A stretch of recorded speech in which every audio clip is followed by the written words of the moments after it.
Hello, everyone. Welcome to the Pole Position podcast. Don't get too comfortable and used to that. This is a one-off kind of thing. If you've been following, I write Pole Position. My name is Jacob Holmes. I've been doing Pole Position series for this last Oscar race. Just started that up this year at ScreenAge Wasteland.com. I'm sure you're here from that.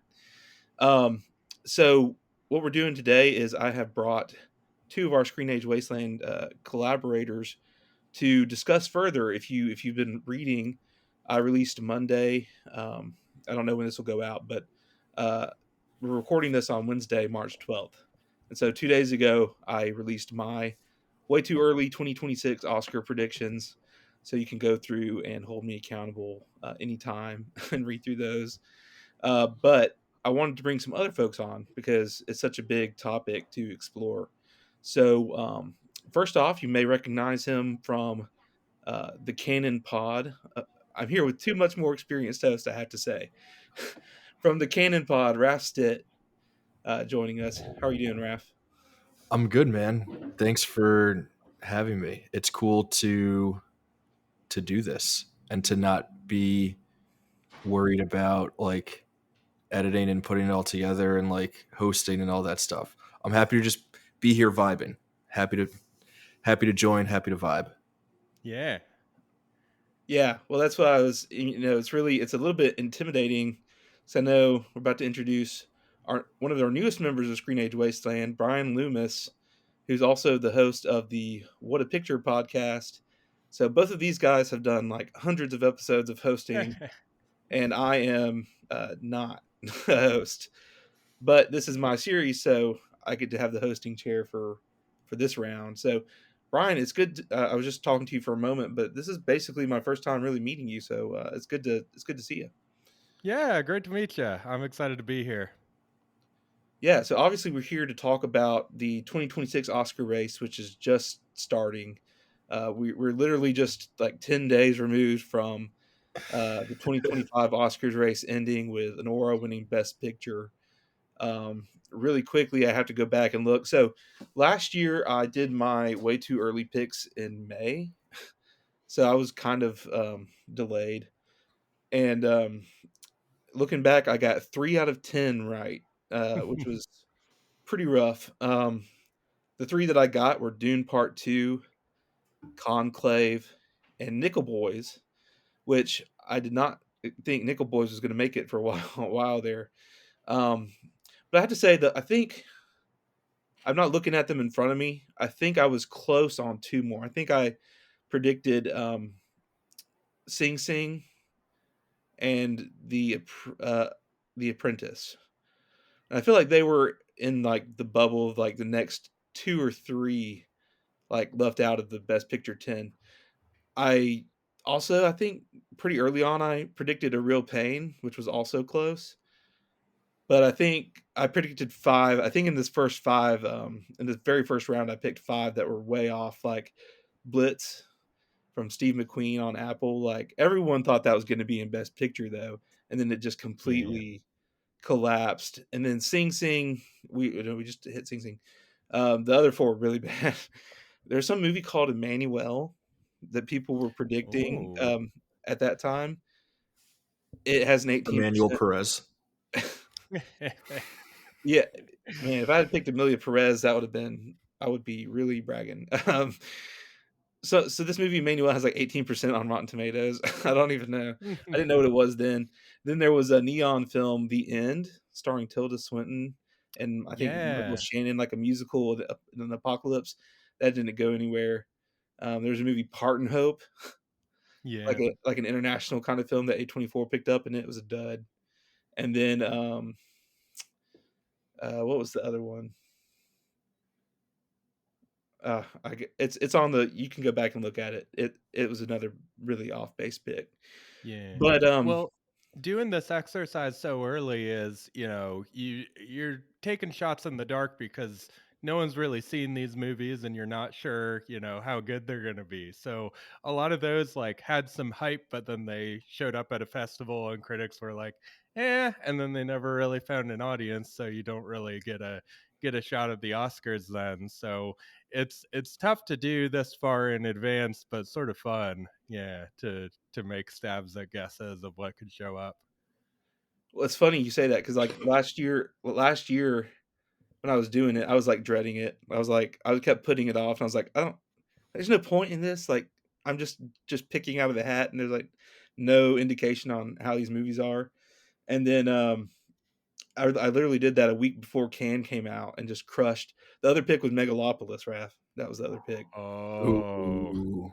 Well, it should have been nominated, so you were Uh, right there. and Can I Can crushed Can crushed that. Can crushed Part and Hope. Um, Yeah. it basically crushed the end because Nora came out as Neon's player. So I mean, but for some reason this year, maybe it's just because I've been doing pole position every week for like 3 months. Like totally different. Like I feel like so hyped to do this, and it's fun. It's a fun experience, even though you have no idea what you're doing. Um, The other so movie that you were big on last year was Madam Web, right? That was the one that you thought was going to be a big player. well, I mean, naturally, but The industry just didn't catch up. They weren't ready for it. in the audience Megalopolis and too, Madam Web. Those were the movies that the film world was not ready for. you just don't get it. They just don't Yeah, get it. too So much Pepsi for them. So we've got a lot to talk about. So I'm going to go ahead and jump into actually talking about the 2026 contenders. And so, but the first category we're going to hit is really quick. We're just going to do best original song. It's the only like below the line that we're even going to talk about. So really quick, I have Unknown Wicked Song from Elphaba, Unknown Wicked Song from Glinda, Diane Warren song from Relentless, which is a documentary about Diane Warren. Uh, I guess Kendrick and SZA are doing a song for a movie called Whitney Springs. That's a partnership between Kendrick Lamar and the South Park duo. Um, Oh, I've heard about that one. Yeah. so that's throw that in there, and then I just put Yeah. unknown song from Mother Mary. Um, My thought is, can we just get Diane Warren her Oscar already so that we can stop doing this every year? Because I'm just sick of it. Just like, are you expecting me to watch these random movies like the Flamin' Hot Cheetos movie or the 6888? I'm not gonna watch that.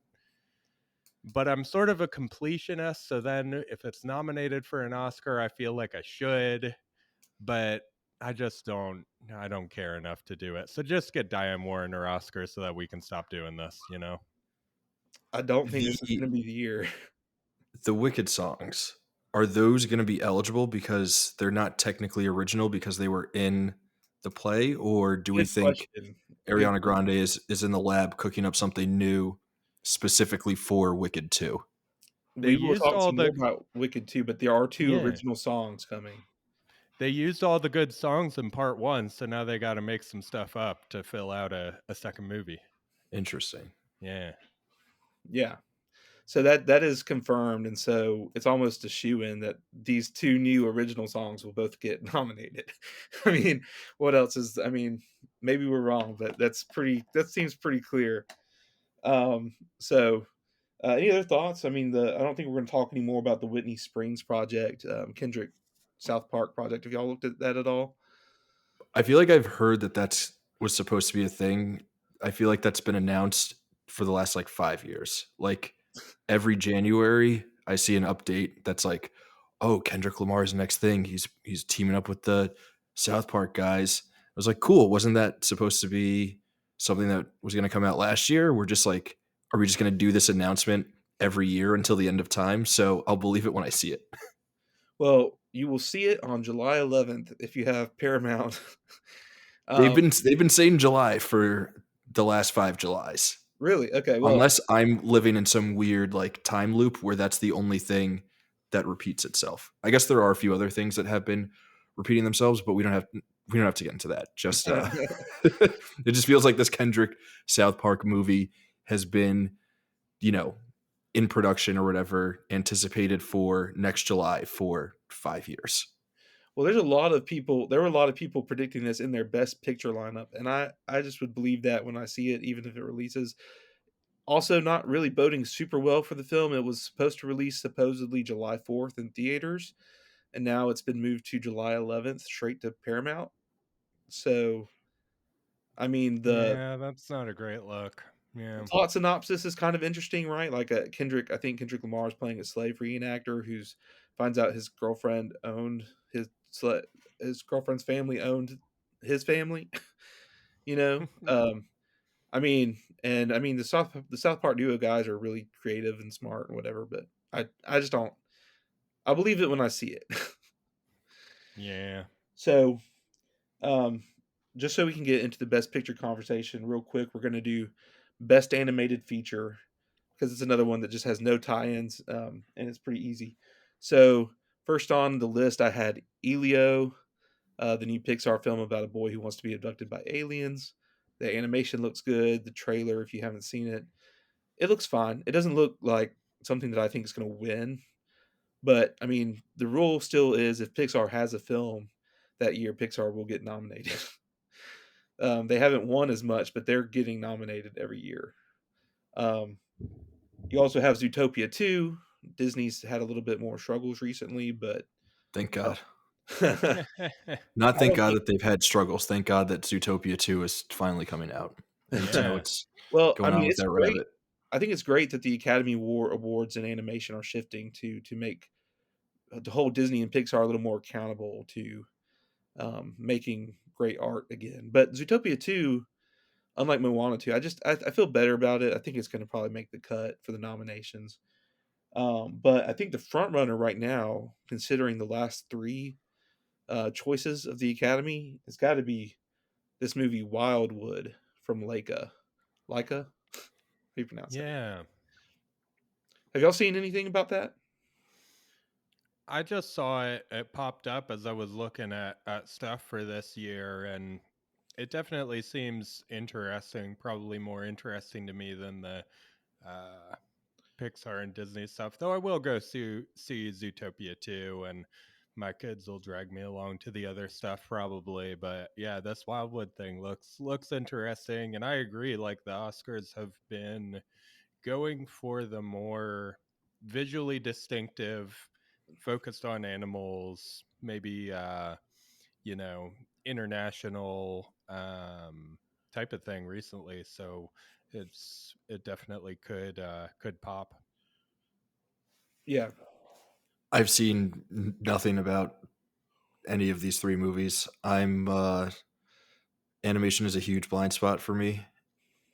Very unfortunate. I know a lot of people are making a lot of cool things within that medium, but yeah, whether it be the like family friendly Disney or Pixar things or some of the more inventive sort of like avant-garde kind of small animation studios that are making cool things, I just haven't really been up on any of it, unfortunately. So yeah, I'm not totally aware of like what's going on. I see there's a Dogman movie coming out, which looks like it's in the animation style of Captain Underpants. So I feel like for me, that's got to be the front runner because Captain Underpants kicks ass. I Yeah. actually saw that movie for the first time like 2 weeks ago, and Nice. it's hilarious. Kevin Hart plays one of the kids, and every once in a while, like Kevin Hart will slip out, and it's not just like it doesn't sound like the kid anymore. It just sounds like Kevin Hart. Um, that is totally irrelevant to everything that we're talking about, but while it's top of mind, I figured I'd bring it up. Yeah, that's Dogman actually looks pretty fun. I I don't know if it'll make the nominees, but it looks pretty fun. Um, for sure. Well, Wildwood is looks like more Kubo and the Two Strings vein, Raph. It out of their stuff more than like a Paranorman or something. So Okay. you got the Kubo stop and the Two motion. Strings was recently on a movies to stream. I can't remember if it was for March or for February, I but must have read it because I remember seeing that and I was like, well, I'll just plug that too. Like, this looks very in the vein of Kubo in terms of nice. like a fantasy adventure, and in the stop motion, it's going to look beautiful. And so if the story is there, I think it wins. The other two that I have to round this out, um, One of them is The Magnificent Life of Marcel Pagnol, I guess. I don't know how you pronounce that. It is, it is by this guy, his name is Sylvain Chomet. Um, he did The Triplets of Belleville, which won an Academy or was nominated for Academy Award, and he had another The Illusionist that was nominated, so he seems to be this kind of independent animation guy from, like, international that they tend to like his work. This is a really pretentious movie, though.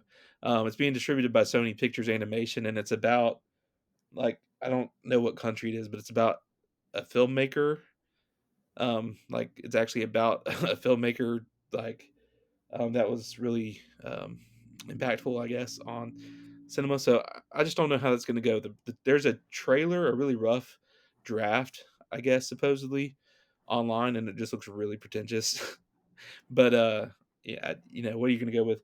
Um, and then the other thought I actually have, The Day the Earth Blew Up, the Looney Tunes, movie that's coming out, like, tomorrow, this weekend. So I mean, it looks really good. It's got an 80 on Metacritic, which is pretty high, and it's got good I mean, it's like 96% on Rotten Tomatoes.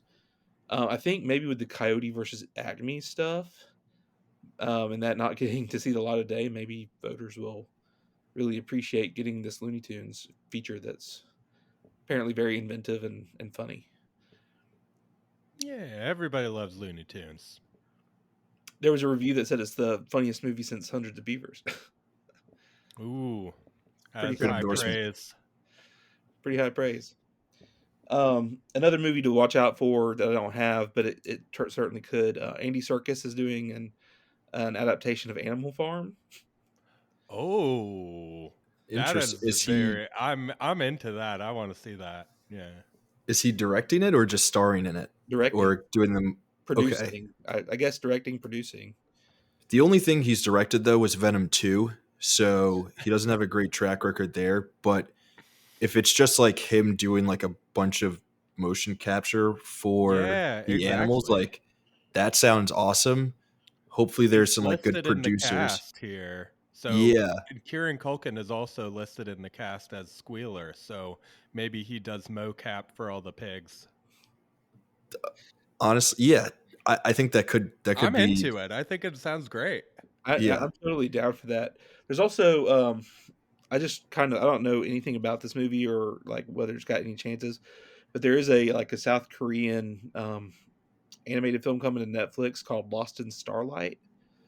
I don't have the plot in front of me. I think it's like two lovers separated across like the universe kind of deal.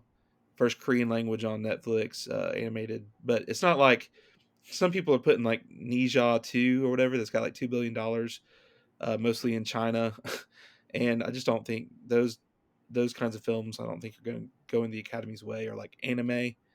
But this one looks like maybe it could be something different. You know, it's an option. But Yeah. anyway, if we're ready to move on to the big one, Best Picture, Yeah, let's dive right into go. the main category here. Let's do it. So I'm going to go straight from the top. I'm not going to go like 10 to 1. I'm going from 1. So I think that this should be the front runner for a lot more people than it is. I don't know if y'all know about the app Award Expert. It's kind of like an app version of Gold Derby, if you've ever heard of Gold Derby. It's where like Oscar, it's like a community of people who keep up with the Oscars and they make their picks. It's actually designed by one of the Oscar expert who does YouTube videos. It's very popular. Um, so on there, this film is nominated by a lot of people, but they don't have it in their winning slot. Um, but I think Guillermo del Toro's Frankenstein has so much going for it right off the bat. Like, first of all, Guillermo del Toro's last two live action films, Nightmare Alley and then, of course, Shape of Water, have both been nominated for Best Picture. Um, for those who don't know, Frankenstein is a passion project of Guillermo del Toro. He's been working on this for like 2 decades that he's wanted to tell this story. Um, and it's gone through a lot of different opportunities and some iterations that didn't work out, and it's finally coming to the screen. But You have a great director who's beloved by the Academy, and you have a project that seems like a perfect fit for him. And then you have a cast that's been announced. So the cast right now is Oscar Isaac as Dr. Frankenstein, um, Mia Goth as Elizabeth, who's apparently going to have a bit of an expanded role as the fiance of Dr. Frankenstein. You have Jacob Elordi is going to be Frankenstein's monster. I think a lot of people are like cautious about that. Like I get it, but I think they might be underestimating what Jacob Elordi can do. I think It's Elordi too could. pretty. I think he's talented and totally could bring it. It's always a question of what's the monster going to be like too, because I mean, he communicates a lot of times through grunts and stuff. At least in the movie, the original movie, before he learns to speak. So, you know, he's going to be covered in makeup. So it's like, well, what's that role going to be like? And then Christoph Waltz as Dr. Pretorius. That's Ooh. perfect casting. Yeah, That's amazing. I just watched Bride of Frankenstein like 2 or 3 days ago, just to try and kind of prep where I can. What didn't love Bride of Frankenstein? Like there were certain things about, like I liked parts of it a lot, and it looked amazing, especially for its time. But some of the things for its time didn't come over for me. It was still kind of like the acting. Anyway, but yeah, Christoph Waltz, I have to agree. Dr. Pretorius was great in that movie, and this seems like a role that could give Christoph Waltz another shot at maybe Best Supporting Actor. I don't have that in my list right now, but Oscar Isaac is Dr. Frankenstein. That sounds like potential for greatness. We know Mia Goth can deliver great performances. We just don't know what this role is going to be like. There's a Yeah. picture. There's pictures if y'all haven't seen them of like a set design. The set design is absolutely gorgeous. So like this movie is going to be competing in a bunch of like techs and crafts. So really, to me, the only question about it is like, is the screenplay going to be there? Like that's the only question, because Guillermo del Toro has said in interviews over the past, like he said that he's trying to bridge like the novel and the original movie and Bride of Frankenstein, and he's talked a lot about this Frank Darabont script that was great but was never produced, and he's put his own stuff in there. Like this, I think they're leaning into a father son element between Dr. Frankenstein and his monster in this. So we don't really know where that role is going to go, and that's the only thing in my mind that can sink this. But do y'all have Frankenstein on your list, and what do you think about the film's chances? Hmm. I've got it sort of on the bubble. I don't vibe with Del Toro as much as some others seem to, so it might be sort of wishful thinking on my part of like I don't want to have to think about this movie for a whole year. Um, it could be good. I mean, I do like some of his films, um, but yeah, I just don't know in terms of the quality of it that I'd need to see the movie first to really have a strong opinion that like yeah, this has best picture nom legs, I guess. That's fair. Ralph, what do you think? Is it on your list? So it's not on my list. And the reason it's not on my list is just because I simply overlooked it. I wasn't really aware that this movie was coming out this year. It wasn't until I read your pole position article, sort of previewing 2026. It wasn't until I read that earlier today that I realized that this movie is coming out and is like very obvious in terms of something that could be a major player. So, yeah, I mean, I totally get why you have it on the list. It's Yeah. I'm intrigued to see what the final product is. I love the original Frankenstein movie.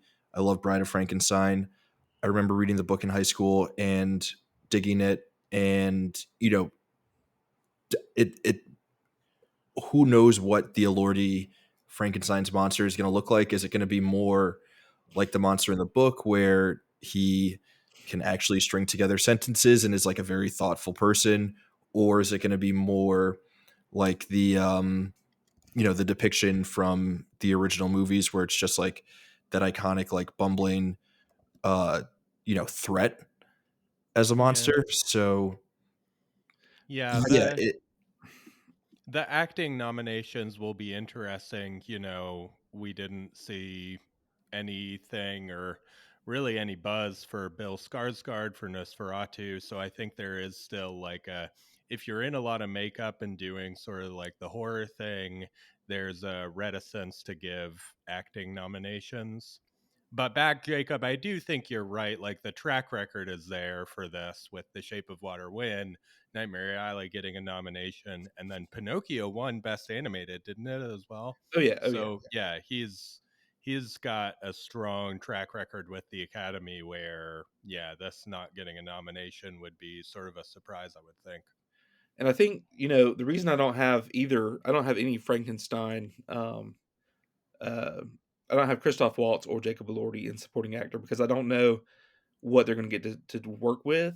I do think there's a chance for Elordi because of the father son with Del Toro talking about that father son relationship.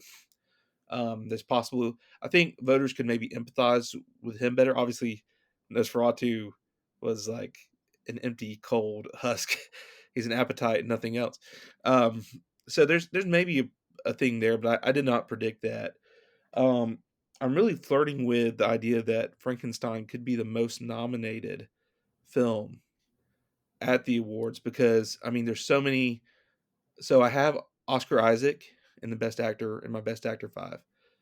I have Mia Goth in Best Supporting Actress, which is a swing, but I think it's a role that maybe it sounds like she's been given some more meat on it, and it's in the Best Picture film, and you know how these things go. Um, and then I have, of course, Del Toro for director. I have it's probably going to be in like editing, just because the way these things work. Yeah. If it's really a Best Picture frontrunner, The and then below the line, it's gonna yeah, do well. and Yeah. Production then design, hair, makeup, yeah, all of those costuming, all things. that stuff. It's going to be getting a lot, and the score is going to be done by Alexander Desplat. Hmm. Um, so that's probably going to be good. Um, and then just a little bit of background because we're about to veer off for a moment from my top 10 list. So it's kind of interesting the production of this. This was picked up by Netflix in like March of 2023. And I say picked up by Netflix because some people I think are a little concerned about the Netflix attachment, but Netflix really, really wants a Best Picture, and Yeah. they keep coming very close to getting a Best Picture. And obviously, Netflix movies they have two kinds of movies. It's like AI written content slop for their streaming service, and then big blank checks given to artists. Yeah. Yeah. Sometimes maybe to the detriment of the artist. I mean, I don't think the studio gets very involved with these big artists. They're like, make something that you want to make. Um, so I think there's that. But this was picked up in March 2023, when Netflix was still actually um, going to be producing and distributing The Bride, and they dropped The Bride, in November of 2023 during the acting strike and the writer strike, I think. Um, so we have a competing Frankenstein film coming out next year, The Bride, that was jilted by Netflix now, directed by Maggie Gyllenhaal, starring Jessie Buckley as the bride, starring uh, Christian Bell as Frankenstein's monster, and a big cast of other people in undisclosed roles. I think Jake Gyllenhaal will be playing the Dr. Pretorius character, who I think in this movie is going to be called Dr. Euphronius for some reason. But I think it's set in like the 1930s. I don't know if you've seen the images from this, but Christian Bell's Frankenstein's monster has like a tattoo. Hmm. It's got that black and white aesthetic. So um, it has the potential to be good. I think it's going to be more wildly reimagined.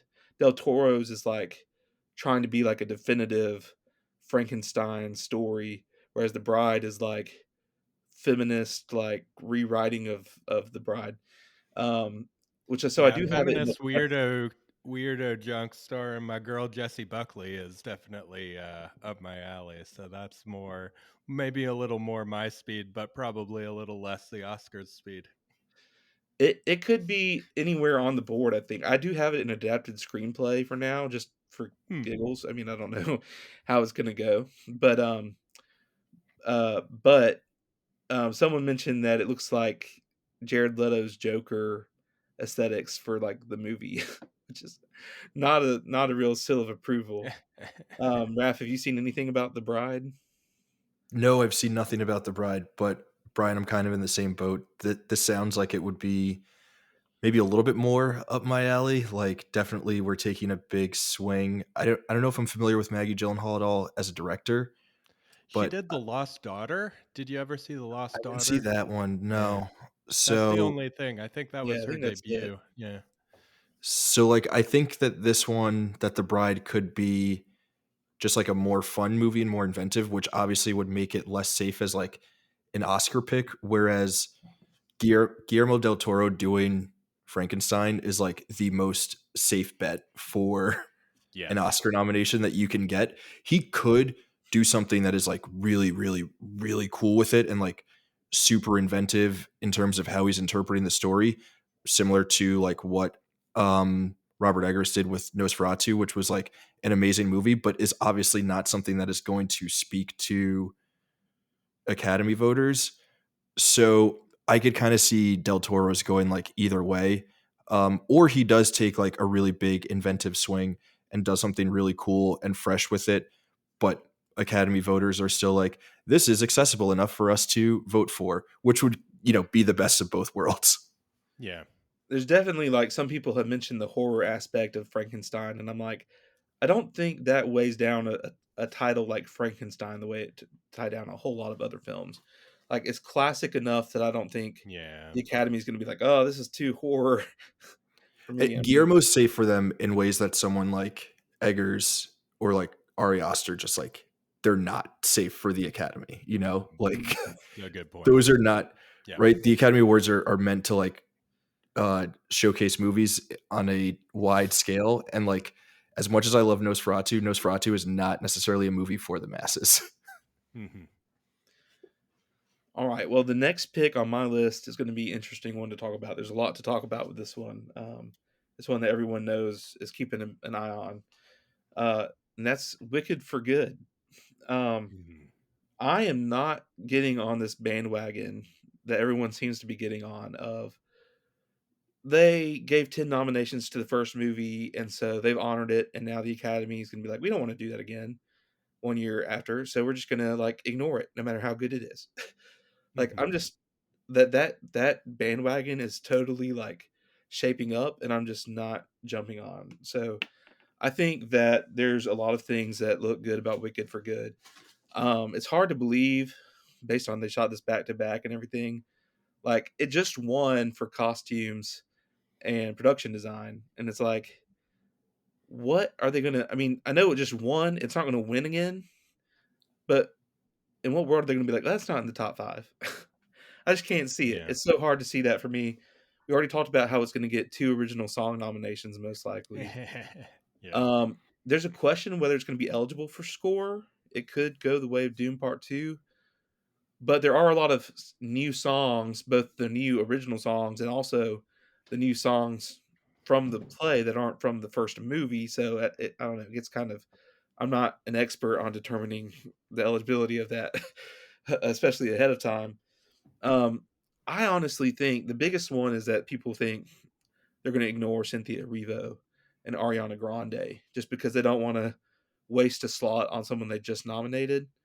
And I can get that. I can get that, and maybe y'all think that. But I do think Cynthia Erivo especially has a good shot to get nominated again because I think her part in part two is going to be a little bit more like even more gravitas to it. If anybody slips out, I would say maybe Grande doesn't make it back in. I don't know. I haven't seen the Broadway show, so I haven't. I don't know Yeah. exactly what's coming in Act Two. Raph, have you seen the Broadway show Living in New York? No. I'm so not a Broadway guy. Okay, so We had tickets, but my wife got sick, so I have never seen it. Yeah. I have some. I know some spoilers of what's coming that I'm not going to talk about, but I think one thing that's pretty safe to say, just based on if you watch the first movie, you should know part of where this is going. Like, I'm pretty sure Elphaba is going to, in some way, take down the wizard. Hmm. um, Hmm. and I think there might be some folks in the Academy, we don't try to be political here, but I think there might be some folks in the Academy that really enjoy seeing that on the screen in the time that we are in and that we will be in at that point. So, um, I think that it has that going for it, and there's another movie on my list that's gonna be even more political that we will have to talk about politics because of what it is. Um, Hmm. but I think Wicked for Good has a really good shot at being not only nominated, but, again, being one of the most nominated pictures on this list just because of all the techs and crafts um, and everything. And also, I think if it's really good, if it really sticks the landing, I think because of the adaptation that they're doing, it could actually be better than a lot of people say Act 2 is not as good as Act 1 about Hmm. Wicked. Mm. But I think that they have the opportunity to correct some of that. So and Yeah. I think it's gonna make bank at the box office because Oh yeah. it brought in so many people that weren't Wicked fans that are gonna be interested to see what happens in part 2. So, is this on y'all's list at all? It's on my list, and I have some thoughts about it. Um. Okay. So. um. Well, mostly thoughts about how Oscar prognosticators. You did a great job, Jacob, but and I'm in agreement with you. I think Oscar prognosticators are getting over their skis on this. Like, the last movie in a series is going to be the one that gets all of the recognition because something happens one time with Return of the King and that becomes like, oh, that's going to happen every time now. Like, we have one data point to point to that, like, the last in a trilogy is the one that gets awarded or best picture, and all of a sudden, like, everything, oh, they're waiting to reward the third Dune movie, or oh, the second Wicked movie is the one they're going to go for in terms of best picture. And that's not necessarily the case. It just depends how the year shakes out and what's good in that year. Like, Return of the King is like arguably the best of those three movies as well. So, you know, it's not like just because a movie is the final in a series that it's going to get like more Oscar love. So that's my first thought. I think it's probably going to be worse than the first as well, because all of the things that weren't good about the first, mainly like the visual style and it just being like dull and sort of like not shot well. um CGI talking animals are never my thing. All of that's still going to be there in the second part. And the part that worked well in terms of like story and character and all of this stuff, I'm just not sure. Like, John Chu isn't really my cup of tea, so I'm not sure he can pull off the same stuff in the second part there. Though I do really like the actors involved, and I thought they were great in the first one. All of that, though, I still do having it get a nomination because I think it's going to have the box office going for it. You've got, the first one got nominated, and so and did very well with 10 nominations. So I think you're going to see still more recognition, but I don't think it's going to get into a lot of the like categories where only 5 nominees are available. I don't think have it as a best picture nominee if there were only 5 nominations. But since there are 10, I think it does get in. Yeah, it's on my list as well. The I guess my perspective of where I'm coming at Wicked from is I have not seen the play. I've yet to see the original movie, and it was kind of something that, despite all of the acclaim from both like critics and just like regular audiences, never really interested me and still doesn't really interest me. Like, I see trailers or stills from the movie or clips from the movie, and nothing about it excites me, but I do understand that it holds so much like cultural cachet that that's kind of why the first one was nominated. Sure, that's why the second one is going to be nominated. There's really no other reason for me including it in my list other than it seems like it has the nation by the balls, so to speak. Yeah. Everyone besides me. So like maybe I will watch these movies at some point, but Um, there's nothing about this that excites me in any way. As like, I don't think that this would be like a cool movie to win Best Picture, right? Like, what is that like telling us about the industry or like movies or where we are as a society or anything? It's just all kind of dull to me. But again, like the Oscars and the Academy Awards are not necessarily for people like me. It is, for the masses, and Wicked is like for the masses, but also in a way that seems kind of elevated in terms of like big popcorn cinema compared to like other things that we might call sort of mass entertainment. So I totally think that it will get nominated. I just don't know that. I also think that based on what I've seen from this upcoming year or from 2025, that there will be a lot more movies that have potential to be like really, really, really good in ways that 2024 had a lot of cool movies. A lot of the best movies of 2024 were not movies that would typically be celebrated by the Academy, which we saw. There were a ton of like, that was cool. Honora, that was cool. Mhm. Brutalist, pretty good. Um, a Complete Unknown is also something to me that's like super boring. So like there is room for Wicked to like sneak in, Whereas this year for 2025, I think it will sneak in again, but I think it's up against like a what could be much stiffer competition, especially when it comes to some of the, technical categories or whatever we want to call it, below the line categories. Yeah. Buckle up, Raph. If you did not like A Complete Unknown, you're in for a real bad time at the Oscars this year. I'm just saying.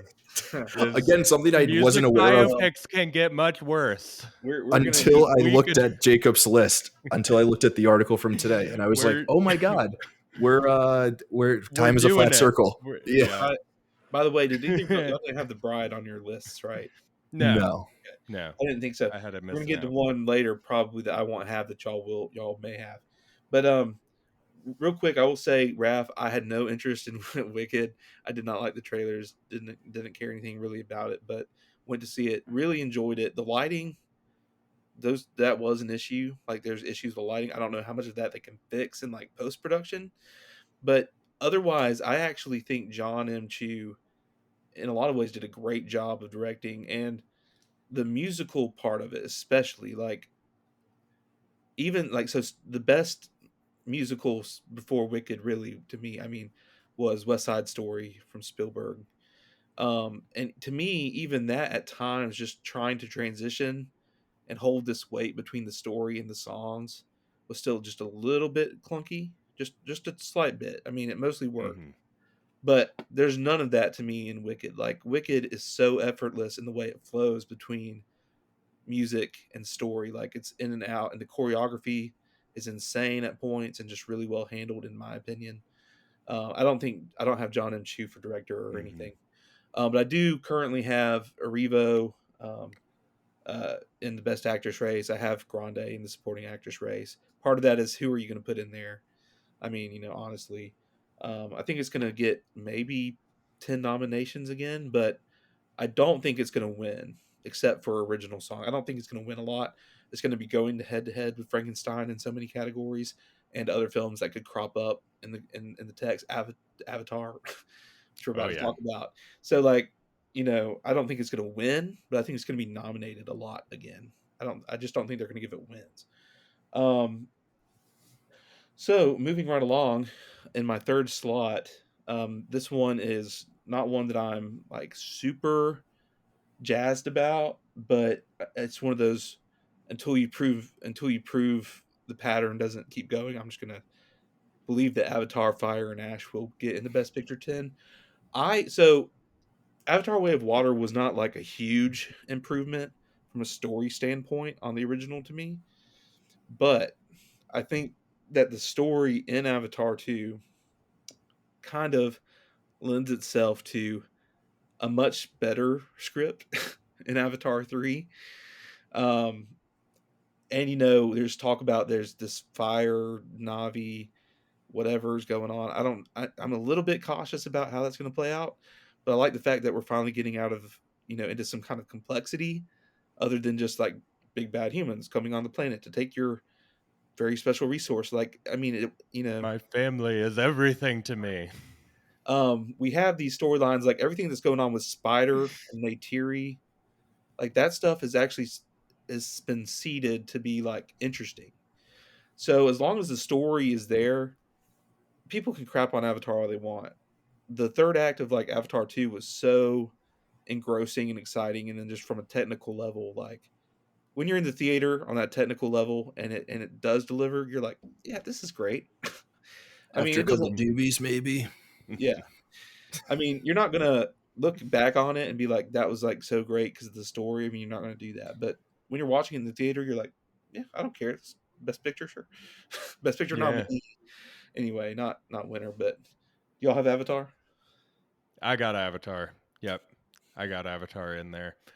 Um, I did not like Avatar 2. I don't think I'm going to like this movie very much. I think it will get a Best Picture nomination and clean up at the technicals as well. James Cameron's probably getting nominated. Yeah, I think it'll get quite a few. Did you like Avatar 1? It was okay. Those yeah, James Cameron is just really not my uh yeah, we got a lot of directors, I guess, this year that are like, yeah, other people like them a lot more than I do. So I respect James Cameron and the craft, but the story elements and writing believable characters that don't annoy me is not there for me. Yeah, I'm totally with you guys. The first two Avatar movies, I sort of go back and forth on. The second one, the more removed I am from it and think about it, like I was pretty amazed in the theater just looking at how like Navi characters would interact with human characters. And I don't just mean in terms of like the dialogue that they would share with each other, in terms of how they would physically interact with each other on screen in a way that was like so unbelievably fluid. And the way that the Navi would also interact with like their surroundings and having that all be super fluid was the more that I think about it being further removed from the movie, the more impressed I am. All that is to say that James Cameron is also not necessarily my cup of tea. The Avatar movie, I am not like an Avatar truther at all. I don't think that these are like the greatest gift to cinema that we've ever received. I do think that they are fairly interesting exercises with the like technology of cinema. So it should be appreciated and celebrated for that. But it's not necessarily a technology advancement in cinema that is like the most exciting to me. Even beyond like I can look past story in so many movies if you are like promising me a certain experience or whatever and delivering on that. I just don't think that these this particular set of like technical advancements are the things that are like making me the most excited every morning when I wake up and think about movies. But all that to say, Avatar will most likely be nominated. I'm sure it will be a fairly impressive movie.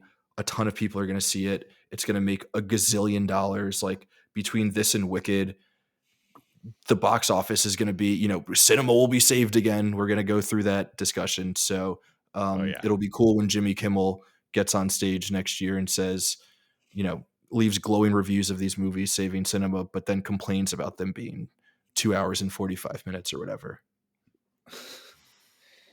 I will say I'm a little concerned about the Sigourney Weaver Jesus child, whatever she's got going on for this part three. I'm worried that that is not going to really hit the mark at all. Um, That is a proven method in narrative storytelling and has been for so long, like longer than the history of cinema. As long as we have had like, literature as a society, just go back to the well, baby. If you can give me a Jesus character, people are going to eat it up and they're going to be like, hey, this person died for our sins.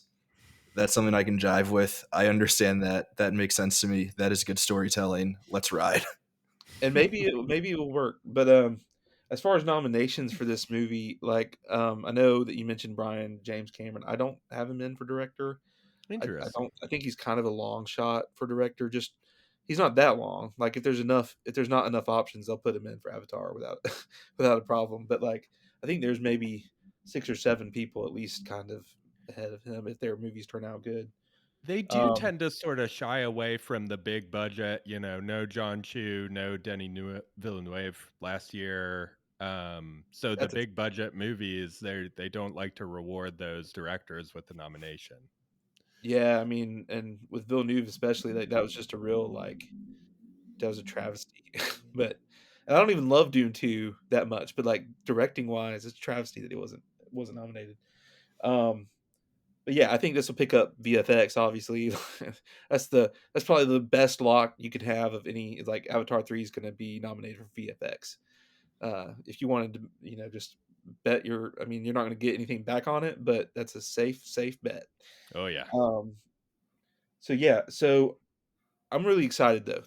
I'm excited now to talk about my fourth on the list because I have actually seen this movie. Ooh. Kind of in my head, I've seen this movie. So I read the script. The script was available when I was trying to research, and it was online. And it's 106 pages, Neat. and I just cut through it. It was so easy. And that is After the Hunt. Um, Yeah, okay. this is the next movie coming out from Luca Guadagnino, based on a screenplay from Nora Garrett. I don't know. I think Nora Garrett's maybe in UK. I don't know. I don't really know. But this screenplay, people are like talking about it.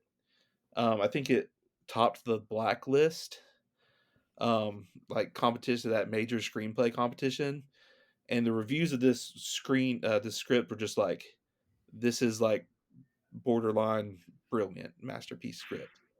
And I read it, and it's really, really good. And then because I knew the cast, so the cast in this, lead actress is Julia Roberts, supporting actress is Io Edibiri. Yeah. I never know how to pronounce that. And then Andrew Garfield, supporting actor. And it's really like those are the three main roles. And so as I was reading the script, I was able to put the whole scene, together because I know what the actors would look like and how they kind of hold themselves. And so the performance that I saw from Julia Roberts in my head is a lock for nomination for Best Actress. Mm, um, the role is very think like Lydia Tarr or Daniel Plainview, maybe an Elizabeth Sparkle from The Substance. So like, it is a meaty role, and I don't have any reason. We were getting a little hate on this when in the comments of the poll position. Sailor Monsoon and Kane were like, Julia Roberts' performance is going to be forgotten.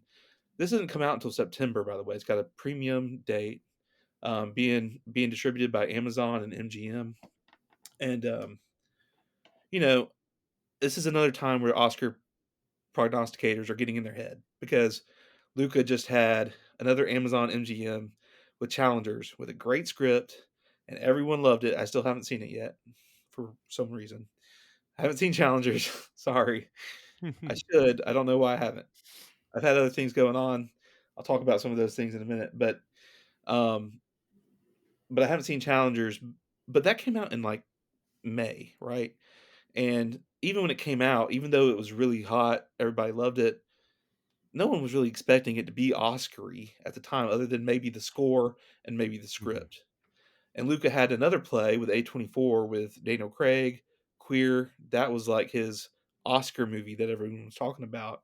And it just didn't quite hit. Daniel Craig almost did get nominated. I mean, he was probably like the sixth one out for Best Actor, but people are taking that and being like, well, they're not going to do this next Luca movie. Um, but you're just reading too much into that. I mean, and Challengers wasn't that Oscar-y, and Queer apparently was a little bit weird too. This script, it's hard for me to imagine Luca doing anything too crazy. I think anybody who takes this script is it's a pretty straightforward. I mean, obviously Luca's going to bring a good touch to it, but I think any competent director could make good with this script. I think the script is one of the main things that we don't know about these projects. That if you have that script and you believe in that, then that's like the key piece. Because how many times have we seen like a director with a project and we think, well, that could be good, and then it comes out and we're like, oh yeah, that, don't know what they Yeah. were going for with that. But if you know the script, you're pretty straight. So yeah, I've got this in best picture. I think it's a front runner for now for best original screenplay. Um, Julia Roberts is my front runner for best actress until something else comes up. I think Io could be a front runner and best supporting actress as well. Andrew Garfield, I think, will get nominated potentially. I don't think his role is quite as like front runner for supporting actor, but it's a good role, and I think he has a chance to do something with it that could get him there. Um, Not going to be. It doesn't seem like a below the line super nominated movie just because it's. So if y'all don't know, do y'all know anything? Did y'all look at this movie? Is it on y'all's list before I get too ahead of myself? I looked at it a bit. It is not on my list. Partly because of Luca not getting recognition last year, but also the previous two films, Bones and All and Suspiria, um, didn't get any Oscars love either. So it's really been since Call Me by Your Name. So it's been a bit, and it seems like his career is sort of going a different path than what the Oscars wants to recognize or nominate. But with you having read the script and hearing what you're saying about it, it does seem maybe more likely for this one. Um, I'll stick with my gut and say not best picture, but maybe best original screenplay nomination at pickup. I like it. This was not on my list. It was not on my radar. I don't know how I missed it in my research for this episode that we're doing here. But hearing about it, I would maybe swap it in for some of the other things that I did include on my list. Um, Don't yeah, do it. Let's talk about more movies. yeah. Yeah, leave them in. Yeah, Sure. Well, I'll leave them in for the sake of the discussion. But when Well, I'm, doing my full prognostication for the Oscars, I might swap this in. you want Um, credit later on for having predicted it. yeah, Yeah, is what you're saying. Okay, exactly. got it. Yeah, I'm a total fraud. I want all the acclaim. Riding Give on me the Oscar for Jacob's predicting Oscars. coattails, doing all the hard work and reading the scripts for you, so you know Yeah, what to predict. but let I me will just thank say, Jacob in my acceptance speech for reading the script for me. let me just say, since we haven't talked about, so people don't know what this movie even is.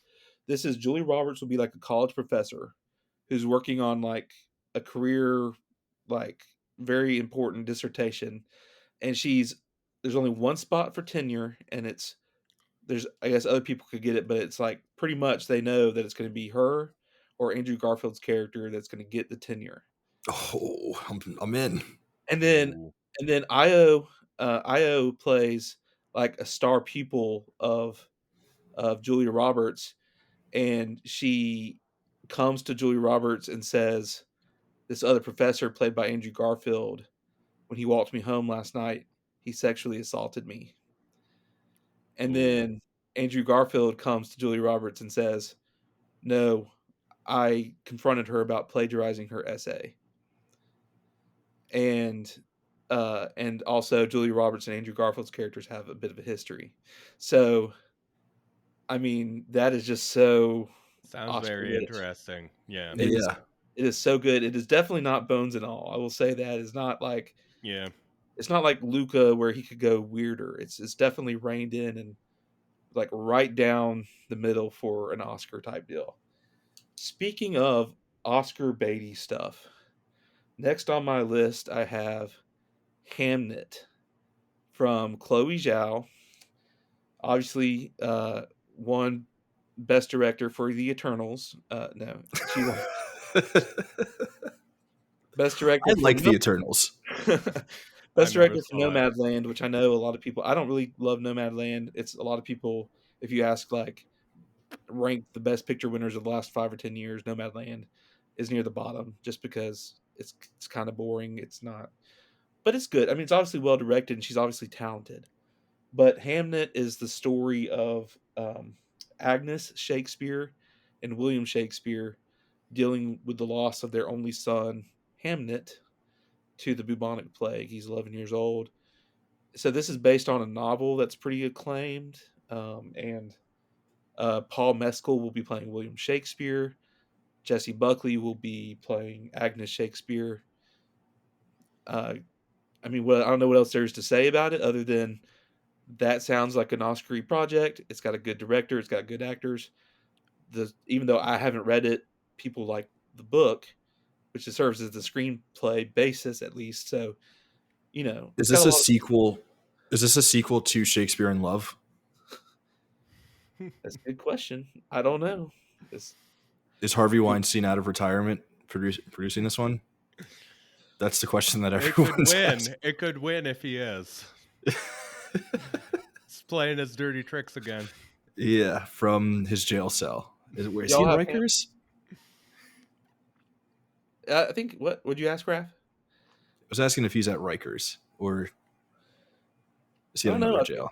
he was I've trying to get out, right? Didn't they reverse some I've of not his? been on the website where you track Harvey Weinstein's location in a while, so I can't update you on that.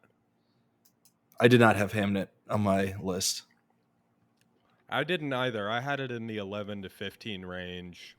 Chloe Zhao having won is a strong signal, but that was one of those COVID years that was just really weird with a bunch of things getting pushed out from it. And yeah, I just don't know that the Academy has enough. But it does seem pretty subject matter seems like it's be something the Oscar wants to reward. So I've just got it like on the edge as maybe more of like a character piece or character drama that's maybe not flashy enough to pop for the Academy. It seems like something where I don't know that the Academy would want to necessarily what's the word that I'm looking for? Like honor Chloe Zhao again in terms of like giving her the highest rewards. But because she has one, it's just going to be so much easier for her to get nominated. I don't see a world where she wins her second like best director Academy Award. But I think because she has been there, like the movie could sneak in at number 10 if like some of these other movies that we're thinking of maybe don't necessarily live up to the hype that's expected of them, or they're just like, hey, this is like she is a known commodity here. Let's throw this movie in, even though we Yeah. have no intention of like actually giving it Best Picture or her Yeah. or the movie any awards whatsoever. It might end up being, I could see it getting acting nominations. It might end up being more of like this is a character drama, actor showcase. We're going to recognize the actors, but not put in picture director. But could get in. All of Tough to that tell makes at this sense. point. It's just one of Yeah, those things where with no information, it's a pretty sensible pick to be in the best picture list, but I it could just is. as easily see it falling off. I think I mentioned that in my review of it. I do think Zhao maybe, you know, there's not like a hard and fast rule. I don't for a second think the Academy would hesitate to have 5 male directors nominated, They but wouldn't. they recently have had a woman in the 5, and Zhao there's a couple of other potential options this year, but Zhao seems kind of the closest with her project as far as I can tell from what we know. But so I do have her in the best director lineup for now, sight unseen. Just to be cynical, like I just don't see them going back and like awarding the same woman twice within like a 5-year period of time. Um, Also, just thinking of like what the backlash would look like from like all angles if that were to happen. Like, how does she get two before this guy gets one, or like before like Jane Campion gets two or what? Like there's just like a lot of room for Academy backlash based on what, even if the movie is like amazing, it might end up being the best movie of the year and like she deserves it. But Y'all, I y'all just feel have like there's a any? lot of weird. Y'all have any women directors in your best picture 10? I got two of them. Okay. but I not think well, I closed know out. one of them that Yep. you mentioned in chat. We're gonna get to that. We'll see. Well, I think if it's on That there. one is not in. That was a Okay, joke. okay. That I was a lied. pure joke, but it is legitimately my most anticipated movie of the year. I can respect that. We'll talk Yep. we'll mention it when we I get it won't. Okay, around. sounds good. We'll We're come gonna back to it. breeze through a I'm a bunch, but man, sexist. I'm a misogynist. I have no women in my top 10. well, it's You're a hard just a year looking ahead right now. It's not like you're there's not just a any clear ones cynicist going. about the Academy, Raph. Yeah, I You mean, don't think that you think that they hate women. It's not that Yeah. you hate women. there's I'm there's a projecting it onto them. Exactly. there's another a recent Best Picture nominated female director that has a project coming out that I just don't feel like will quite fit. But we'll talk about some of these things very soon. Okay, I think y'all are gonna actually kind of almost talk more about this next one than I will, just because. So my next one on the list is Highest to Lowest by Spike Lee. Um, like a true film bro, in my little screed on my early predictions, I said Spike Lee directing a Kurosawa film. Sign me up. Even though I've not Mhm. seen a Kurosawa film, I've only seen one Spike Lee film, but I love Black Klansman. Mm. And I know that Raph is a big fan of Spike Lee and Kurosawa. I Um, can't wait to talk about this movie. This is gonna be fun. but just a couple of like I don't just a couple you can just do these word pairs about this movie that just signal potential Academy recognition. You have Spike Lee directing Kurosawa. You have Denzel Washington and Jeffrey Wright. You have A24 and Apple both involved in the distribution, whatever. You have ASAP Rocky and Ice Spice. Okay, well that's not as Apparently, confident. ASAP Rocky, word on the street from like very, very, very early screenings is that like he's gonna be incredible. Yeah, I Which mean, it's like way too early to tell, but that is like very early word on the street is that he's awesome in this movie. I don't think he's really acted in anything before, I'm so but pumped. I can totally see him just like giving an amazing performance. I've seen that. I mean, maybe he's this year's Ariana Grande, right? Uh, Yeah, or this year's Alana Haim. sure. Ooh, good call. But y'all have you seen High and Low, Raph? I know I saw Brian has. I've seen it.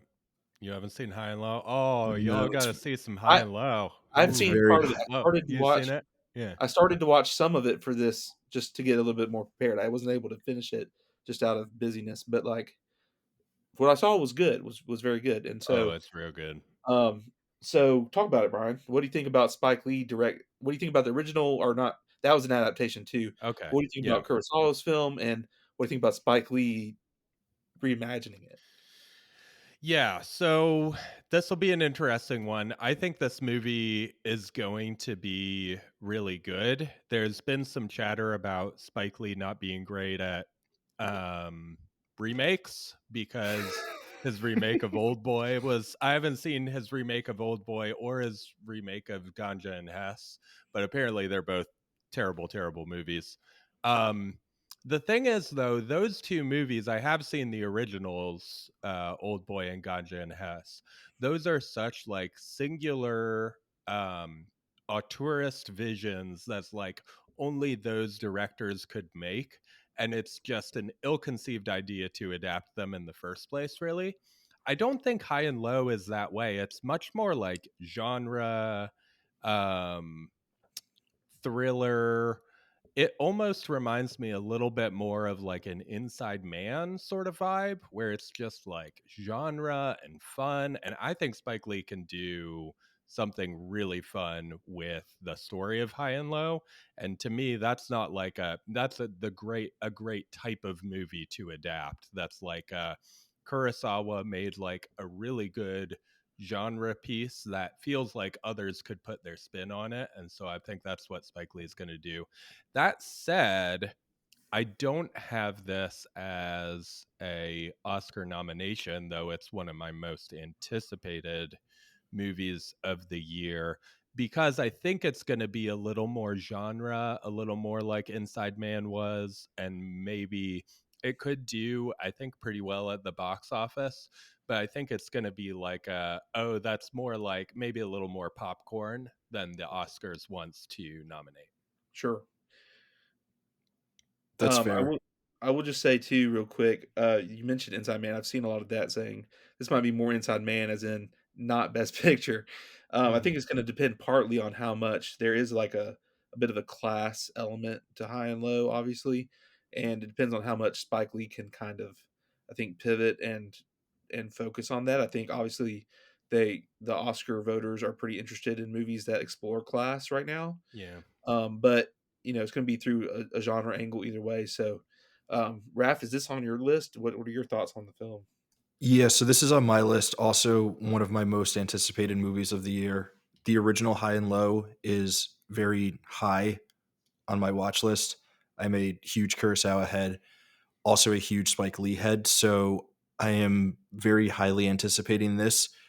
It, like any of these movies, Spike Lee is someone who can really, make something that speaks to Academy voters, like a Black Klansman, where yes, it is very Spike Lee, but it's not as like brash or in your face as something like The Five Bloods, which is an incredible movie, but it is so like uniquely Spike Lee that it is not all the way there in terms of something that's going to like jive for Academy voters. So I could see this, being anywhere between like a Malcolm X, which is like perfect for the Academy, or something like, Bamboozled, which is an amazing movie, but just, never something that we're going to celebrate at the Academy Awards. I Raph, I didn't Although know you were a Bamboozled guy. This is so great. Oh man, I oh, love Bamboozled. of course I'm a Bamboozled guy. That's right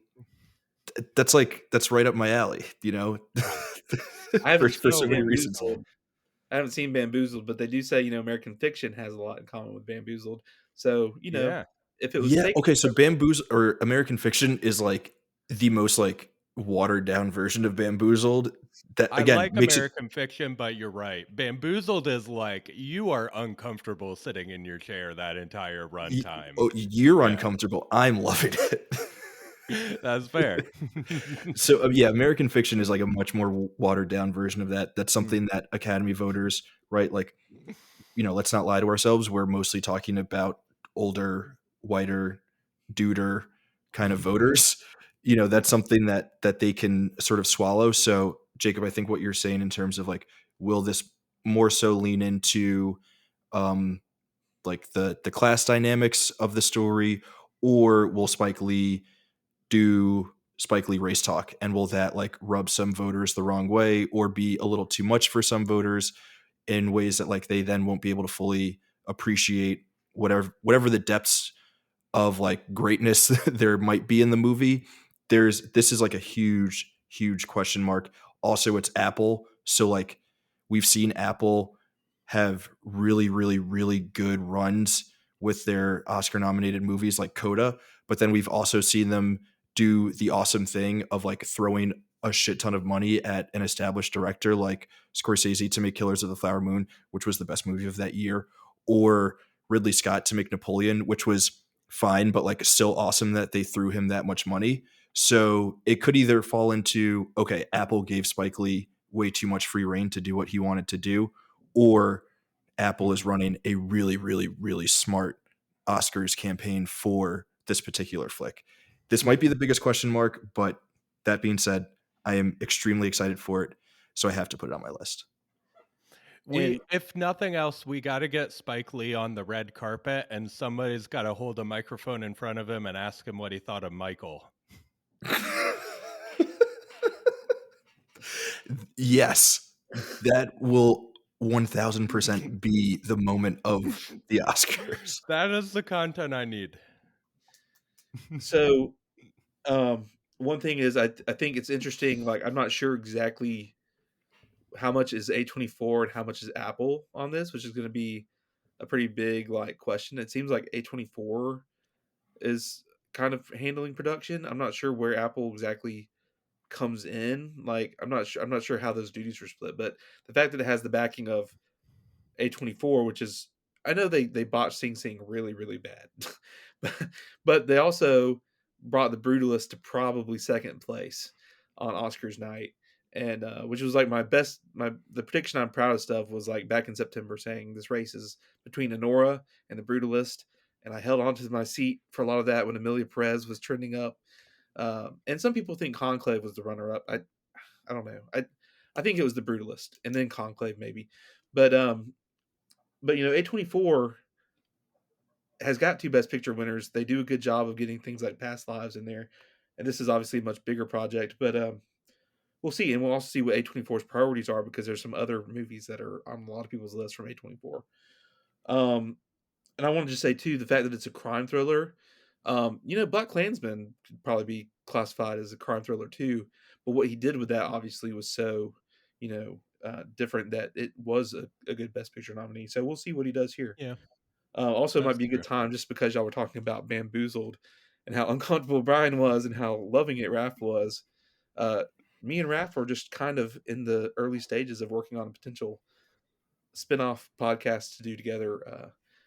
Details are light, Ooh. but it's going to be a lot of fun if when we bring it together. We're going to bring it together. You It's just a unpack matter of Bamboozled scene by scene? Is that what this podcast is?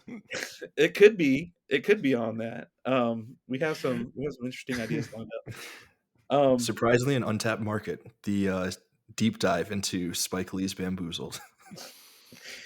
So the next one on my list is actually the one that, and to be fair, like this app Award Expert, when you put in it's kind of like Letterboxd. You just like pick your movies that you think are going to be in the Best Picture lineup, and then so you're not technically picking a winner. It's just like whatever you have first on your list is what it counts as people predicting the winner. So some people might just be putting in nominees and not really like picking a front runner right now. So with that knowledge, over 50% of the people are predicting this movie to win Best Picture right now, technically. And that Okay. is Paul Thomas Anderson's One Battle After Another, assuming that's going to be the title of the movie. And it's a no brainer.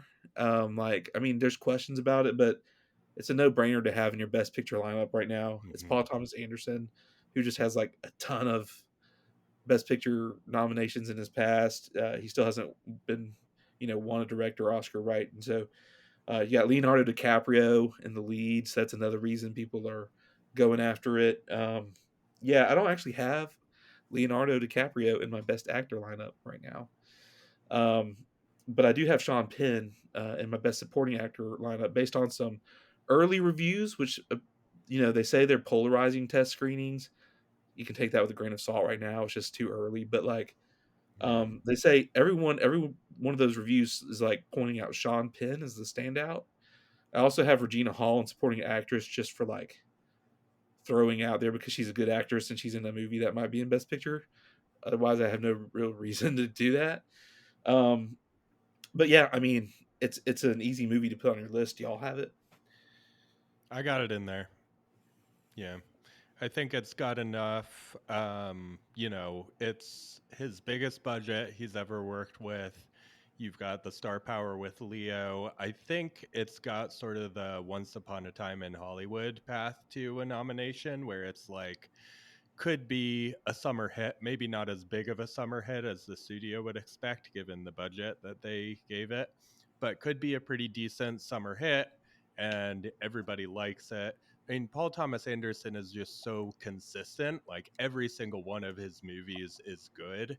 So you can sort of count on this movie being like good and liked by critics. And so you've got that part of it sort of resolved. And so it just feels pretty safe to me to say, yeah. And he's shown up in Best Picture pretty consistently as well. So yeah, I think it's gonna be in there.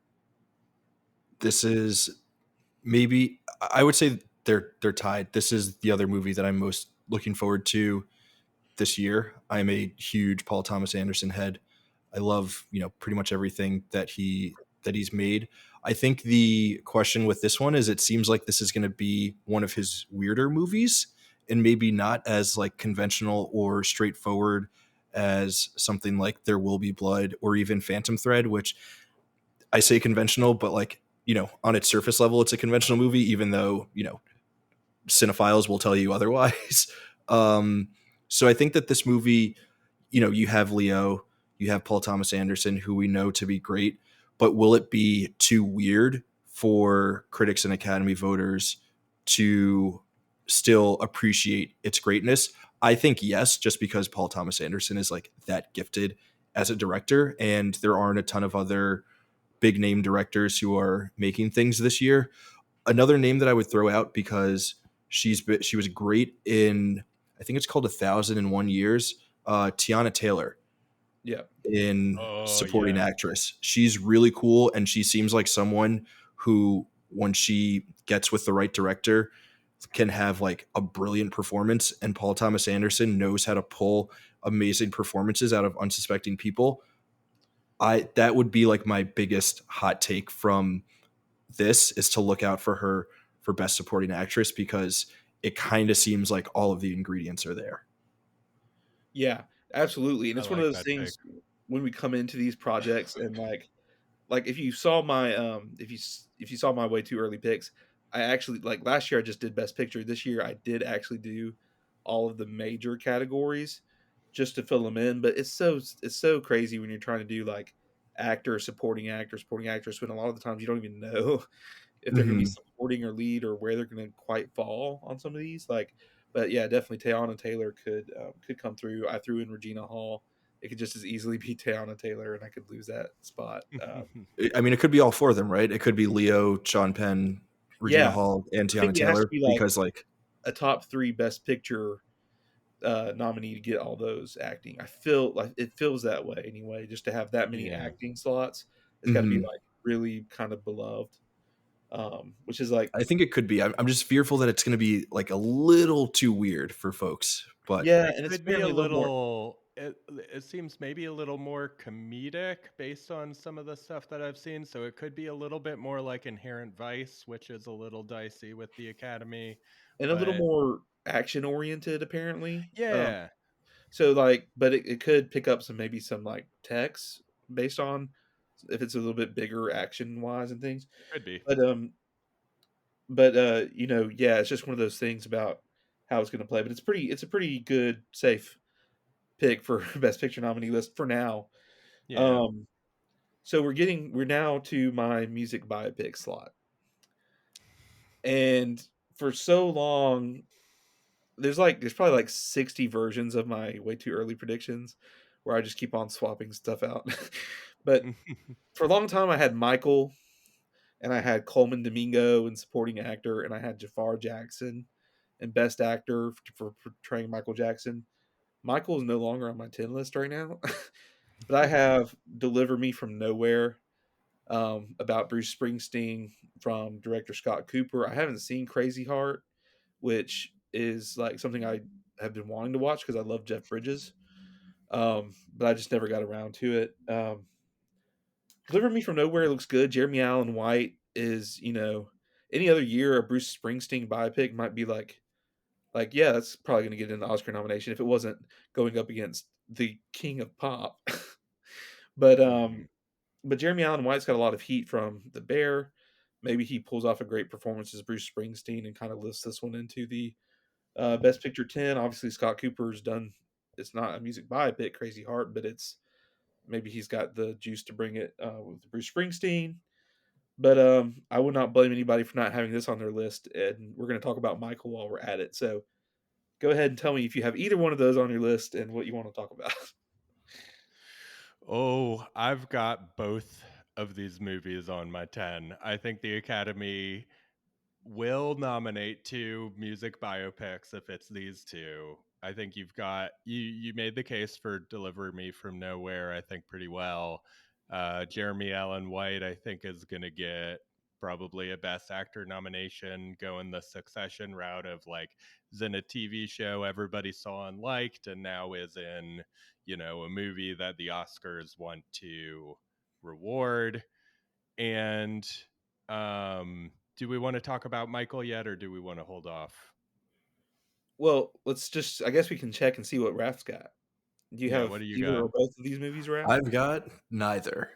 Um, Neither. Wow. yeah.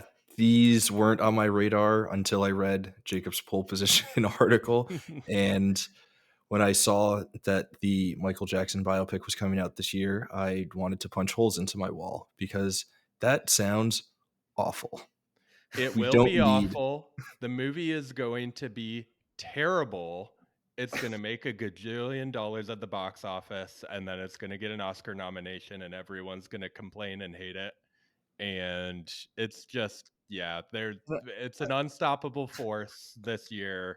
I It's think getting it's an Oscar nomination. We all just need to accept it.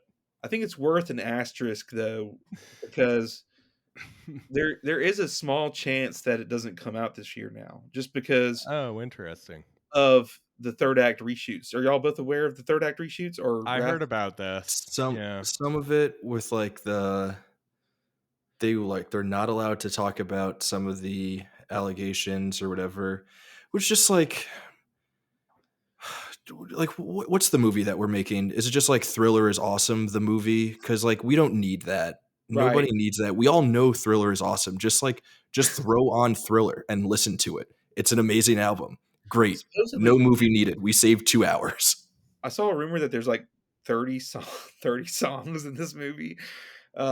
Which good God. But There's like no way that this movie is gonna be good. It's gonna be awful. but yeah, the whole third act was apparently like trying to take on the allegations kind of like head on and kind of like not just acknowledge them, but be like, nah, these are not true. Um, Oh gosh.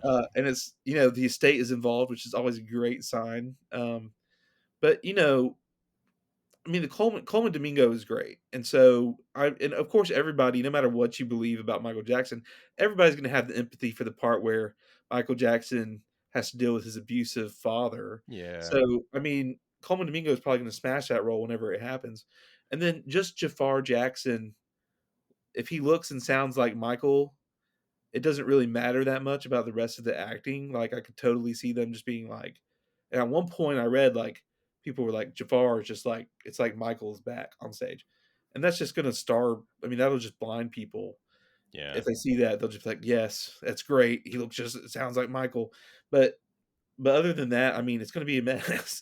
I mean, this movie's gonna be a Yeah. mess, and there's even if it comes out this year, there is the possibility that maybe some Oscars voters are like, uh, I don't know if We I don't want to touch that. I don't know if I wanna touch that or not, I just think so I would really I obviously it won't be this year because both of these movies will probably get recognition, but I just really, really, really hope that within the next couple of years, both Academy voters and like we as a society can move away from the you look and do like imitate the characteristics or body language of someone and that equaling good acting. Like It's there is so so much more lazy. Yeah. to good acting than just like he looks like Michael Jackson and like moves on stage like him. Mhm. yeah, That's not good acting performance. Like we know that Coleman Domingo can like reach these like amazing emotional depths of characters and bring them to life in ways that we otherwise wouldn't be able to like see these characters, and I'm sure that he can do that with the patriarch Jackson figure whose name I'm forgetting at the Joe moment, but like Jackson? Yeah. Joe Jackson, yeah.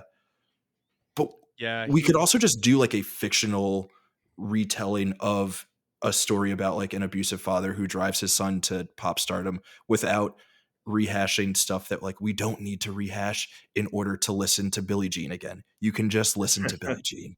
Mhm. Yeah, I Coleman Domingo is probably gonna be phenomenal in this role. I think he's probably gonna win a Best Supporting Actor, and also, like, what the hell was he thinking being involved with this? Like, this is terrible, it's So kind beneath you him. know? yeah, it is kind of The it's like Coleman is such a wholesome, like, vibe, Mhm. to be in but again, I mean, it is fitting that he's playing the one role in this where, like, everyone can agree, like, Yeah. this sucks. And the Academy also has a history for the black actors that they like. They will award them with a win for roles where they are playing terrible human beings. And so This is all lining up. I think he's gonna win for this, and I'm gonna hate every second of it. I Yeah, love Coleman Domingo. This is He's so terrible. great. Ugh, He was this great in just makes Zola, me where he upset. does Yeah. like intimidating, dangerous, not so great guy. But yeah, Mm-hmm. Brian, I hadn't even thought color of that. purple. I mean, the color purple is very, I mean, kind of similar too to this role, um, Mm-hmm. as an abusive husband, but it's the same kind of despicable character. So, yeah, I mean, And if this comes out this year, Coleman Domingo Yeah. certainly. We'll nominate Coleman Domingo for Rustin and Sing Sing, but he's gonna win when he plays a terrible person. That's what the Academy does. the just to go back to the Bruce Springsteen movie, I also fear that that's going to be incredibly boring, and Jeremy Allen White will probably get some sort of recognition for again just doing an imitation of Bruce Springsteen without like actually adding any like depth to the character. So I can't say that I'm that excited for that one either. I think that one will be more inoffensive than the Michael Jackson biopic, but equally as useless. I'm not Music excited. biopics are just not my thing. Are either of y'all into Bruce Springsteen at all? Not No, really. Not Yeah, I'm not a real particularly. big. I mean, it's Yeah, fine.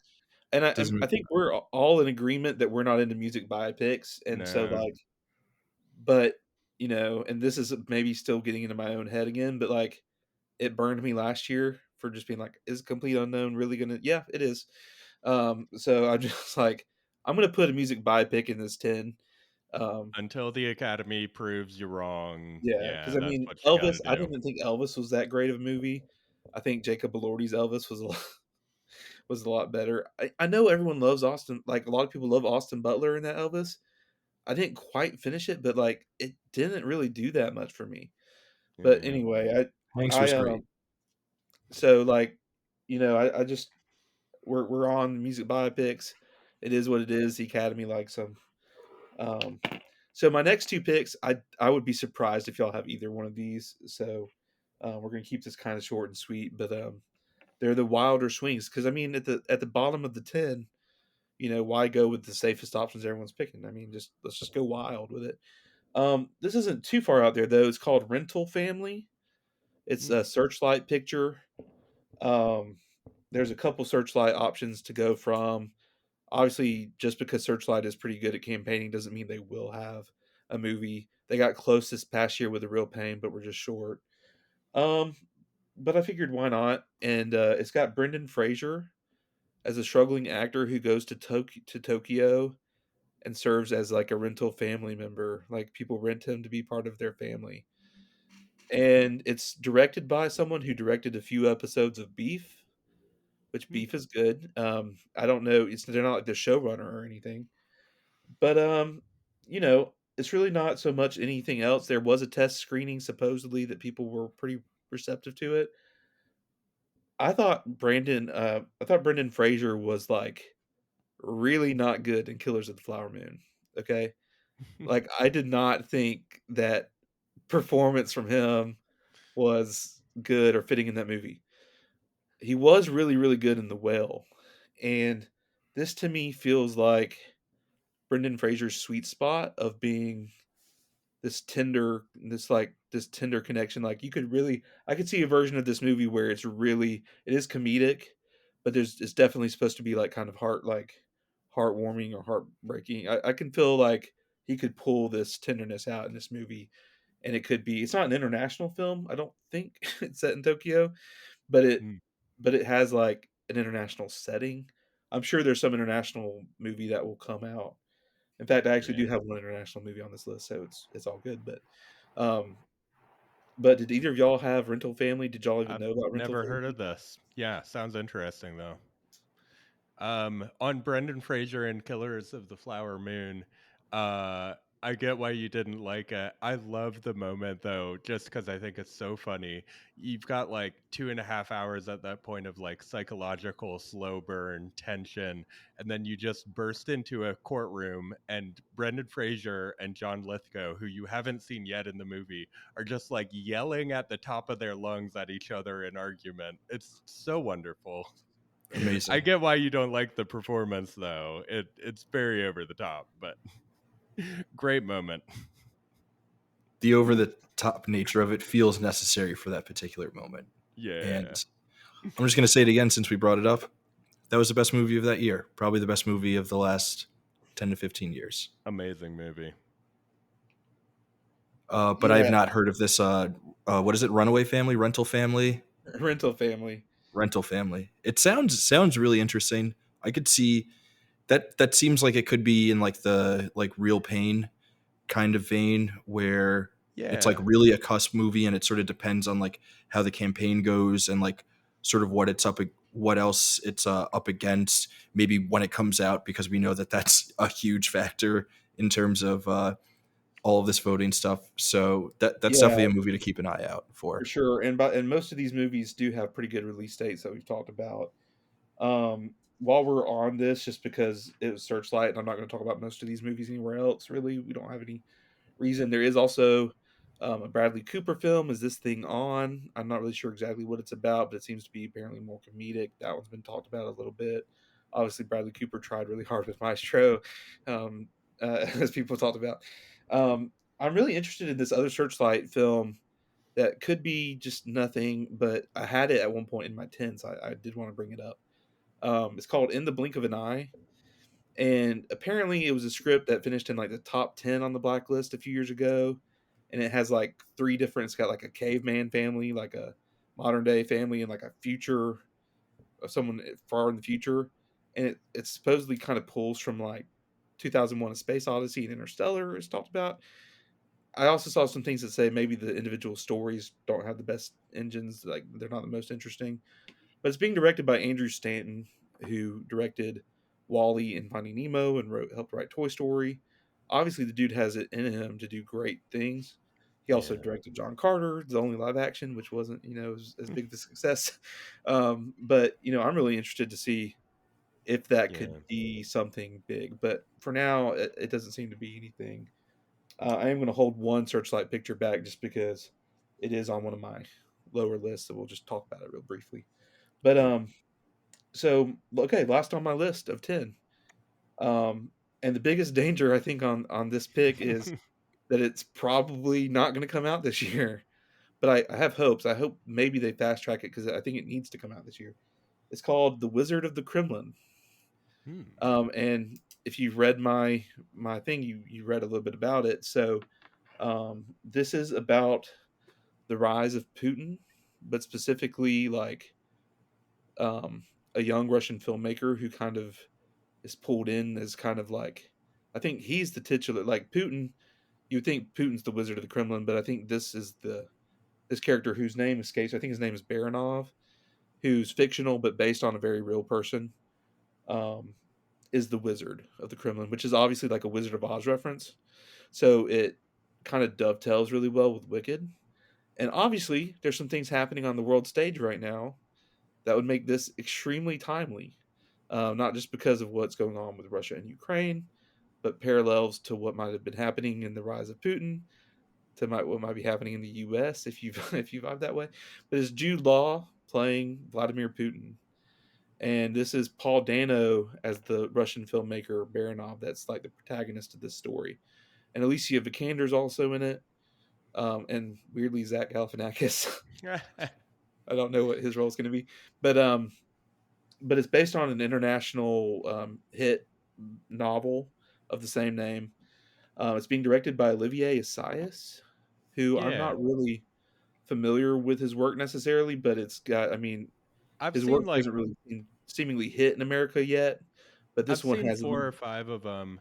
He's good at times, but very inconsistent. So if this movie hits, I think it'd be because, you know, he made a good movie this time out, but he's uh, tough to predict in advance, like how good the movie would be. Sort of Yeah, and hit that's and what miss director. Yeah. the, all I had to go on with as far as his direction was just like that he's produced good work that critics like received very highly in the past, and the Yes. project. Like I think I don't. I was tried to read an audiobook of some or listen to an audiobook of some of it. I haven't had a lot of time, but I've read it. I've heard a few chapters. It hasn't really got into the bulk of it, but I think that this is his most. his best chance at it hitting in America, just because of the Yeah. timeliness and the topicality. And I think if it doesn't make it out, so it's in production right now, I think, or it might not have started yet. So and it doesn't have a distributor. So this is going to be a fine line of trying to get it released in America this year. But who knows what the situation's going to be like in another Yeah. year. So it Yeah. feels like this is kind of strike while the iron's hot. So maybe they'll get it out. But I'm a little bit doubtful at this point. But if it comes out, I think it's a good shot. I have Dano and Law in my actor predictions just in the event that it comes out. Obviously, if it doesn't, I'm going to waste two more spots, but it is what it is. Y'all don't have Wizard of the Kremlin, do you? I do not. No. But I'm familiar with him, and yeah, the subject matter does seem, if it does get released, that there'd be interest. So it'd need to get good reviews and then come out this year, and then I think it'd have a real shot. Yeah. Have Neon pick it up as a distributor, and they Yeah. do what they do with their Yeah, Oscar campaigning. that people are stuck on Neon having to have their player come from Cannes. And so I think everyone's like, this is not going to make Cannes this year. So I don't think They're way. anyone's thinking about that really. But like, I don't know. I think Neon could do it with this film if they picked it up. I'm hoping it gets picked up by like Neon. But Neon does have a couple of other players that we will talk about in this episode, whether they're on your list or not. We'll mention them. So yeah, but that rounds out my list. So now we need to figure out. We'll just go on left to right on my screen. So we'll start with Raph, see what we haven't hit on his list, and then if we're still, I'm sure we'll still have some from Bryan uh, that we haven't hit. So Raph, what is just go from I guess the top of your list? What we haven't hit yet? Yeah, exciting stuff. So you hit 4 movies that are on my list, highest to lowest, one battle after another. Wicked, I forgot the full title, but it's something extremely cringeworthy. Wicked for Wicked Good. for Good. Come on, guys. What are like It's the name of one of the songs. Yeah. and Avatar. So I think my list is a bit more all over the place. A lot of wishful thinking in terms of filmmakers and actors and whatnot who I enjoy and would like to see recognized. Probably won't be, but this is what we're going with. So the first movie that I'll mention on my list, I'm actually kind of surprised it wasn't on yours, Jacob. Bryan, I think it might be on yours, but I'm going with Marty Supreme, the Josh Safdie, Timothy Chalamet flick. It's Jacob, I know. it's literally my top on my more movies. Like I just had it at the top because I knew it was probably the first one we would talk about. Oh It's the top of my yeah. list.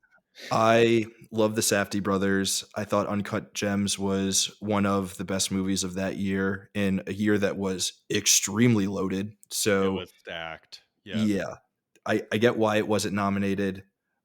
There some of the movies that were nominated over it, not necessarily the picks that I would have had, but that's okay.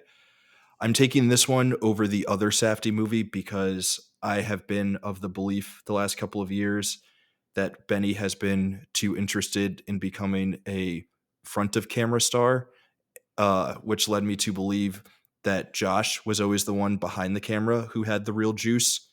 That's the big question going into this year of like, they both have sports movies coming out.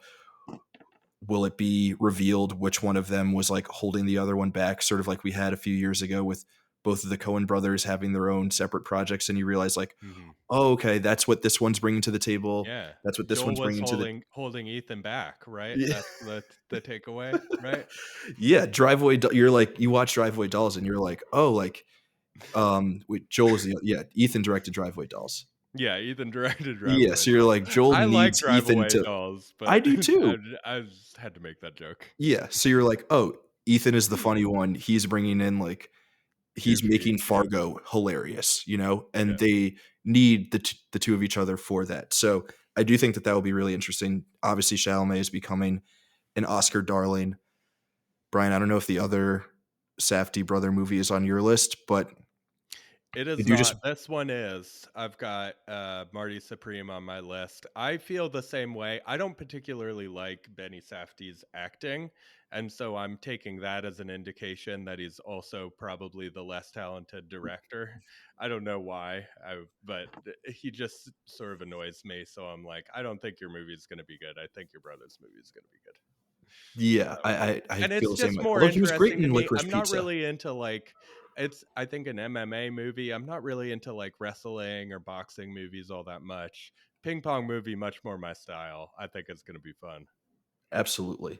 I've been a little upset with the way that the Benny Safdie movie has been sort of like marketed and spoke about. We saw one still image of The Rock wearing a bad wig, and people were like, "Best actor Oscar push, it's coming." It's like, guys, we've seen this dude work for the last 15 years, and he has not proven to us in any way that he will be or like can be a great actor. I know that there have been moments early in his career where we would have said otherwise, but he hasn't given us anything to say that he would be good. And now we see him in a wig and like a movie that is being distributed and produced by A24, and all of a sudden we're like, this is going to be one of the best performances of the year. Let's pump the brakes until we see perhaps a trailer. Yeah, let's see it first. Let's see I it first. I would say the I def- movie, but at least a trailer before we make these large yeah, proclamations about Dwayne The Rock Johnson and his acting abilities. for sure. It's so on Marty Supreme. Obviously, it's like a December release, A24, the most money they've ever spent on a movie. It feels definitely like, I mean, it feels like a contender, and most people are predicting Marty Supreme. It's been described as like a mix of Wolf of Wall Street and To Catch Me If You Can. Hell Um, yeah. That's like amazing. it's got an amazing like thing, but with the ping pong player, and it's obviously Timmy Chalamet. It's hard to bet against him right now. Um, but I'm just going off like a hunch. It's probably a bad hunch that this movie will be really fun and really cool, and maybe not Might be like too something cool that for the Oscars. Oscar Yeah. voters really tap into. It might be a little more weirdly, a little more commercial, and it might just not be the play. It might just not be the play, especially if A24 has their hands full. And again, that goes back to how Apple's involved. I'm not really sure with highest to lowest. They are handling that. And there's some other films that we're going to talk about with A24 um, at some point. So, yeah, the Smashing Machine, I will just say I do have for now. I have, as you probably saw, The Rock is in my best actor lineup. I You saw don't that wig know. and you were like, It's a little bit of a. It's a little bit of a. It's a little bit of a faith. It's going out on a limb to be like, well, the transformation part of The Rock, based on the image, yes, is Hmm. like something that you can see the Academy going for and being like, whoa, this star actor, he's like made a Yeah. turn. Look at how he's this big star actor's embodied this character. But yeah, I mean, we need to see him acting out. Yeah. Like I don't It's know. a I think classic, it's a classic Oscar archetype that we most recently, I think, saw with Sebastian Stan and, Robert Downey Jr. as well before that of you get out of like the big budget, blockbuster type of movies, superhero movies, and then go do your like smaller character focused study and get an Oscar nomination for it. They tend to recognize that sort of thing. So I get why people are being cynical about it. But like you said, Roth, like the performance needs to be good for it to get an Oscar nomination, probably. probably. It's like and it's kind of the same like track line a little bit as Zac Efron because Zac Efron in The Iron Claw also looked very different in that movie. Oh He yeah. was deserving to probably have been in that Best Actor race, although I'm not saying anyone else that got in wasn't deserving, but he would have been a deserving option. And so some people are taking that same track, and I do think Scorsese has tapped The Rock for one of his next projects. I think he's actually got Interesting. The Rock and Emily Blunt. It's kind of funny. I think the Jungle Cruise movie, no matter what you think of that, that must have Scorsese saw shown Jungle Cruise and was like, I need this dynamic. the I must weirdly I John must Krasinski recapture okay? this. Is he okay? Is he just like, my wife keeps making movies with The Rock and I don't know what it means? it's funny though because they do have a pretty good chemistry in that movie, and I guess people are like, let's keep on pairing them up Yeah. again. But we'll see. Scorsese's probably seen things from the Smashing Machine. It doesn't mean anything though. I mean, it could be, it could be a disaster, but we'll see. Timmy Chalamet and a ping pong ball. That's the only chemistry I need. He's got a That's it. silly little mustache in it. That's all the leave The Rock's wig and give me Timothy Chalamet with a funny little mustache. He's a That's what front I want. runner. He's a front runner for your next best mustache award, probably, Raph. Yeah. Yeah, he is. That's the. I need to write an article, a pole Makeup and position article about. hairstyling just for the mustache. Yeah. Most likely. They're gonna award it. Yeah. Raph, what's next on your list?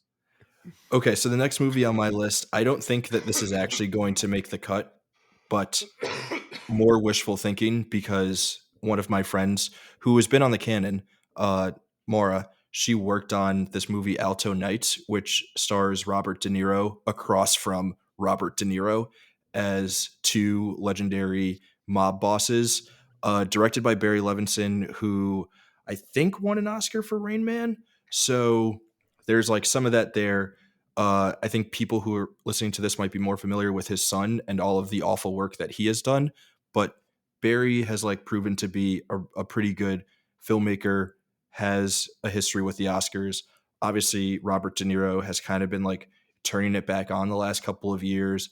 He's great in The Irishman. He's great in Killers of the Flower Moon. So this could be a really cool performance from him. Obviously, whenever you're doing like actor playing across from yourself, that's dangerous territory.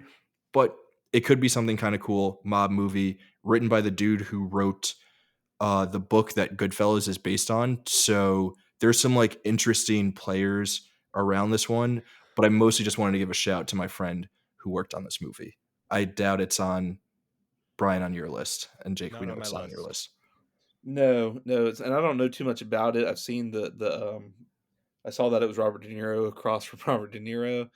Um, it's a good time to bring up for just in the actor race. People still want to make Robert Pattinson happen for Mickey 17. Uh, Great performance, awesome.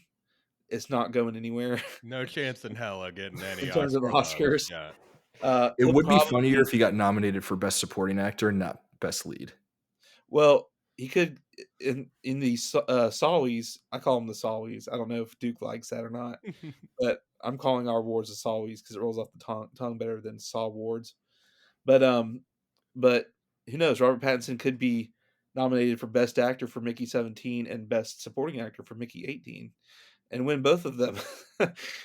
He probably will get nominated for Best Actor for Mickey 17 for our Sawies, but that's a totally different conversation.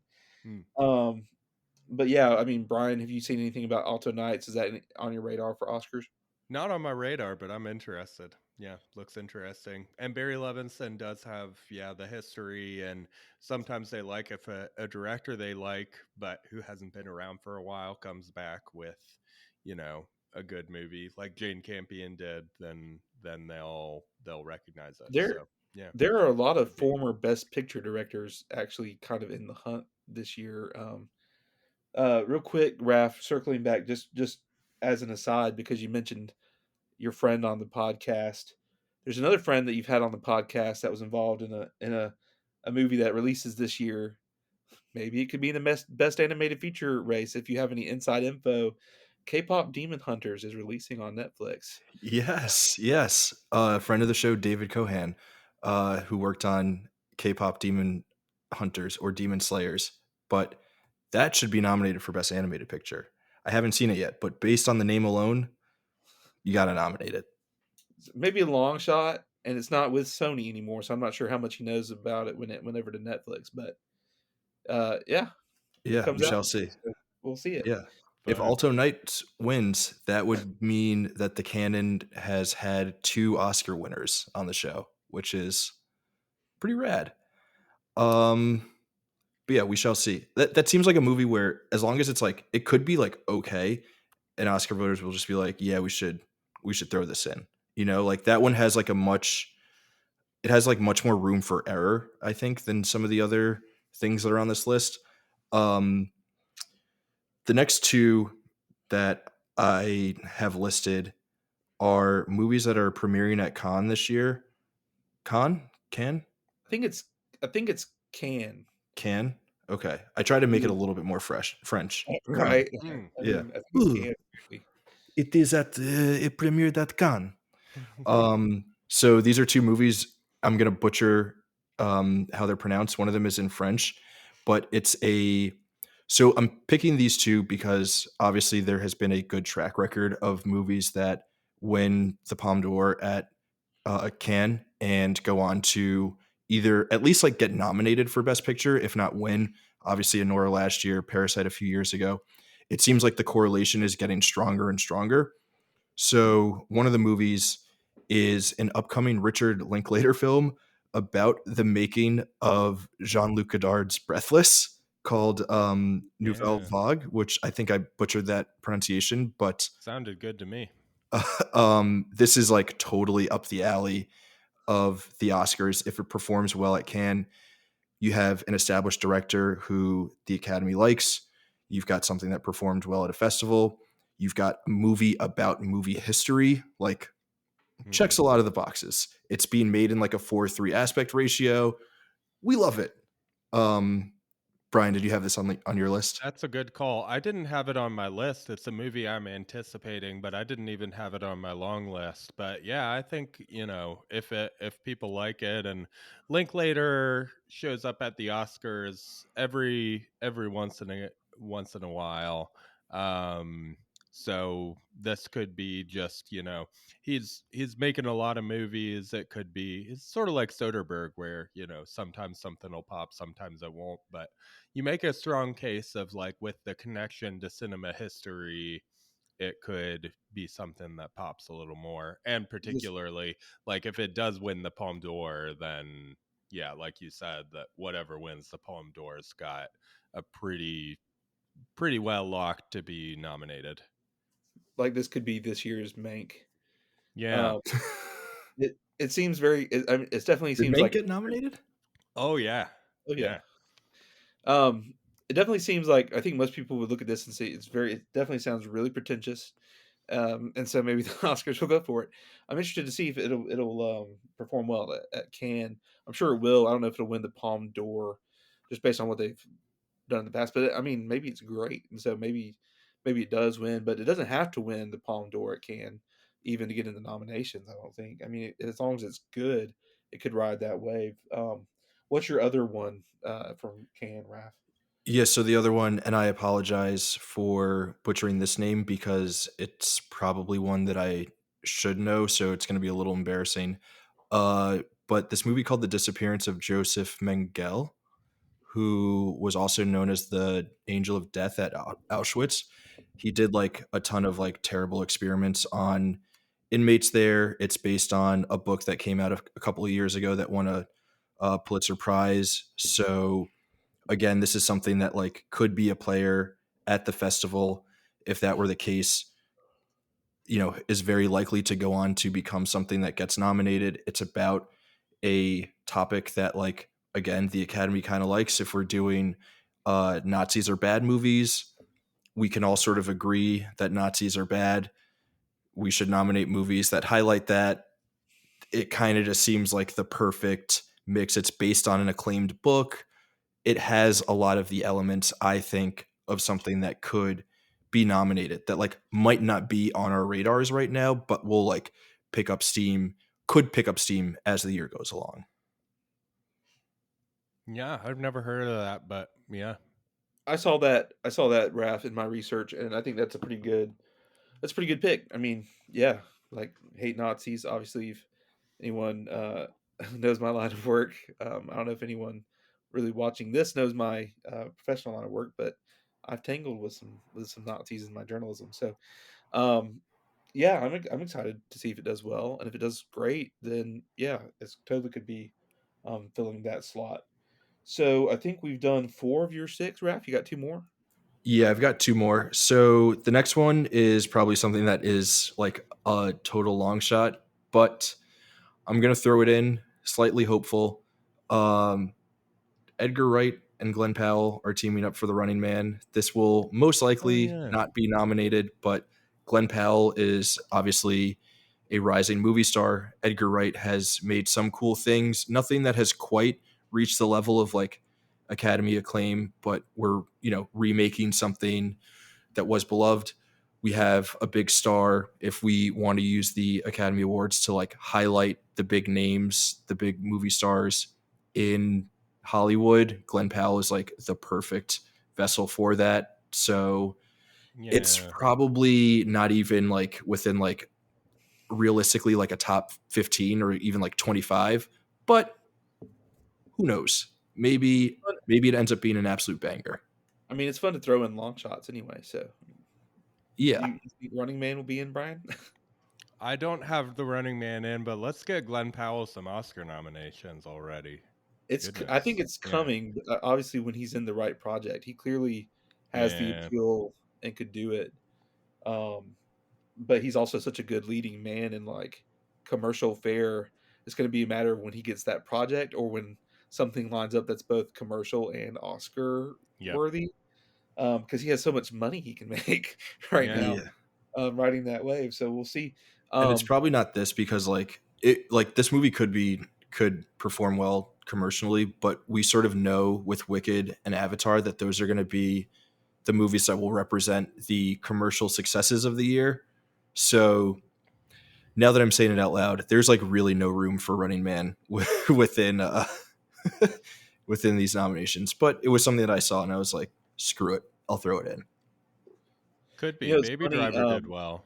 It's Yeah. funny. A lot of people love Glenn Powell in Hitman, and he was great. I loved Glenn Powell doing all the Hitman impersonations, but Mhm. I didn't quite love his performance of like his original self, I guess. Like the original character self didn't quite work as well for me. And then also the other main like characterization of him is just like Glenn Powell and everything else, which is fine and great. It's But hard for Glenn Powell to play a dude who's supposed to be like not hot. Like it was really he that, like yeah. throw glasses on him, it doesn't work for him. Like that dude is gorgeous. So But he did really good as like the weird like psychopath hitman, and like then he had like the redneckish hitman and all yeah, those different yeah, ones. Like those really showcased his ability to like to change. But the main two, for the first one where he's just supposed to be like a nerdy, not like attractive guy, wasn't really working. And then the other main one is just like he's playing his characters from Top Gun or yeah. Twisters, basically. So, um, and you have one more. Okay, we got one more from And I've got Raph. one more. The last one is Begonia, the new Yorgos Lanthimos movie. He has obviously been a Oscar darling the last couple of years. Kinds of Kindness was not necessarily something that spoke to people, which is cool because he did his like I'm gonna take my wacky post Oscars winning swing, and he did it like the next year. So now he gets to bounce back. He's back with Emma Stone. Jesse Plemons is in it. It seems. Wait a minute, Stavros is in it. That's amazing. Stavi in a Yorgos Lanthimos movie. That's going to be hysterical. It might be a little too weird, but it seems like the Academy kind of digs his particular flavor of weird. So it kind of seems like unless it's something like Kinds of Kindness where it's totally just like a one for Mhm. me, one for you kind of thing. It seems like this could be something that they would Yeah. recognize for sure. And Kinds of Kindness was also an anthology, so Oscars don't really go for anthologies anyway, so not really surprising that it didn't show up anywhere. This is on my list as well. I think it's pretty likely to get a nomination. Yep.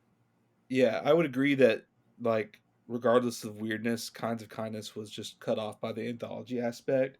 It's tempting. It's like always tempting, like right now, to go with Yorgos Lanthimos, especially after the success of Poor Things. This one really breaks the rule on whether to pick a Yorgos Lanthimos movie because his two Best Picture nominees have been with writer Tony McNamara. I'm not sure. I don't have it in front of me right now, but like the Lobster and like Dogtooth and Kinds of Kindness were all with another frequent screenwriting partner, and those are always been like a little too outside of Academy. Um, but this is like a different screenwriter than either of those two. It's the So it's dude not. who wrote The Menu, which This is Wow. was not written my by favorite movie, but if you take The Menu script and give it to Yorgos, I can totally see. what's his Yeah. name? His name is Will Tracy. The plot of this movie is two conspiracy obsessed young men kidnap the high powered CEO of a major company, convinced that she is an alien intent on destroying planet Earth. Emma Stone plays the alien, Jesse Plemons, and I guess Stavros play the young men. That So sounds so fantastic, and so I think that sounds Oscars Brian is already enough. tipping his hand. He fully believes that Emma Stone is an alien with the two conspiracy guys because he just said she's the alien. Oh, Um, yeah, she is the alien. Yeah, Can I we get think she's Stavi? actually an alien. Can we this get is Stavros a Best Supporting Actor nomination? Like, I want to live It in a could world happen. where that dude is in a tuxedo at the Oscars, and it's like Robert De Niro, and like all these other like great established names, and Let's then do it. then the camera has to cut to Stavros. and Like, this is based on like a cult movie that was like from like Japan I can't remember. I It's think some Korea. international, yeah, an international like Korea. And so, from many years ago, it's very hard for me to tell. Like, it's right on the bubble, obviously. Like, there's Mhm. Yorgos is always a threat. You just don't know what kind of weird it's going to be and how it's going to fit with the Academy. It's the only reason it's not on my list, and I just wanted to do some more Yeah, exciting things and just like picking out of the handful. Um, so yeah, but I'm excited that's to fair. see it, and obviously Emma Stone is just like always a Yeah. threat. Jesse Plemons is so good, was so good in Civil War. So, I mean, the team is there. It could definitely happen. You're So gonna now have let's do like class disparity stuff with this as well, with her playing a CEO, and yeah, Mhm. I think as long as they thematically it's as gonna long as they resonate with people. as long as they kill her at the end, everyone will love it. Right. Um, Mm, so we're through Raph's list now, and I don't know how much we've taken two more out of Brian's list. How many do you have yeah. left? Okay, so the ones that we've talked about already that were on my list of 10, One Battle After Another we covered, Avatar Fire and Ash we covered, Bugonia we covered. Michael was not on either of your lists, but I certainly don't want to talk about it anymore. That's on my list. Marty Supreme is number 5. Number 6 is Deliver Me from Nowhere. And then number 7, Wicked for Good. So those 7 we've talked about already. So I've got another 3. Okay. Um, okay, first one that was not on either of your lists. I think you hinted at this movie earlier, Jacob, of leaving it off. It's Materialists, the new film from Celine Song. This is also an A24 movie. It stars Dakota Johnson, Chris Evans, and Pedro Pascal. Um, Love triangle sort of thing, it seems. Seems a little maybe more lighthearted than Past Lives. Um, so I'm interested. It's got a June release date, so maybe a little early on that, but Past Lives also had an early release date. I could see this getting a Cannes premiere maybe. Um, and I think, yeah, there was enough love for Past Lives, and I think Celine Song showed me enough as a director that I think this movie is going to be really good and is going to be in contention for an Oscar. So that's my case for that one. I will say it's an early front runner right now for best poster of the year. The poster The goes cake, hard. yeah, I love the cake. Um, you know, and Dakota Johnson was robbed last year from Adam Webb, you Madam know. Web, of course. So So true. she's So due. true. In all seriousness though, I know Dakota Johnson is almost like a meme, but she was great in Cha Cha Real Smooth.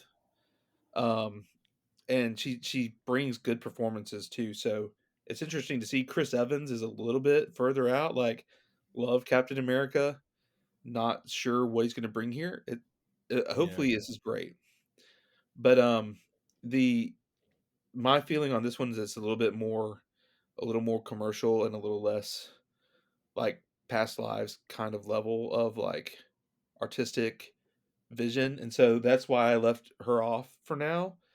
But I mean, the poster is kind of pulling me back in. It looks really, Yeah. it's just got like that such a banging design. Like let's go.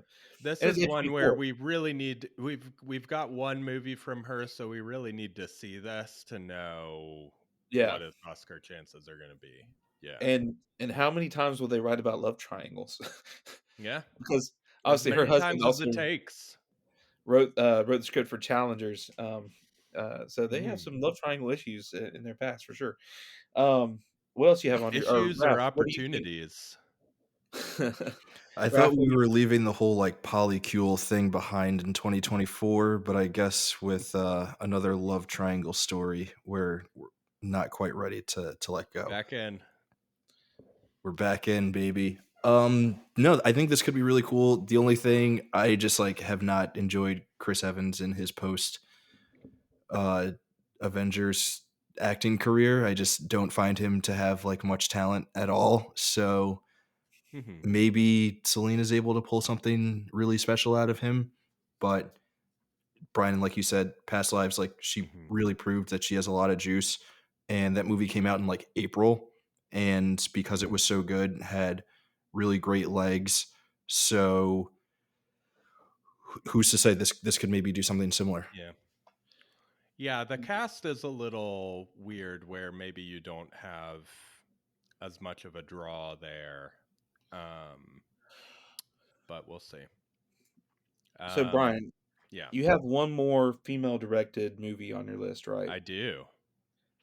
I want to guess it. Was this director nominated for a screenplay last year? Not nominated for a screenplay last year So I'm that I'm predicting. aware of. I'm just gonna throw out there. I think this is probably where you're going because All I've seen a right. lot of attention for it. Are you going to talk about Die My Love? That's the one. Okay, here we It's go. Lim Ramsey's time, baby. This cast, on the other hand of Materialists, this cast is stacked and makes me very excited. Jennifer Lawrence, Robert Pattinson, Lakeith Stanfield, Sissy Spacek, Nick Nolte. That sounds incredible. Um, Lynn Ramsey is a great director, maybe a little underseen. I think the one more people have seen is We Need to Talk About Kevin. Um, but her really early films, Ratcatcher and Morven Calar, are fantastic. She's not made a whole lot of movies, Scottish director. Um, but she's back with another one, star-studded cast. And I think there's enough love for her. I mean, Morven Calar made the Sight and Sound top 250. So there's like admiration for her as like one of the greats in certain circles.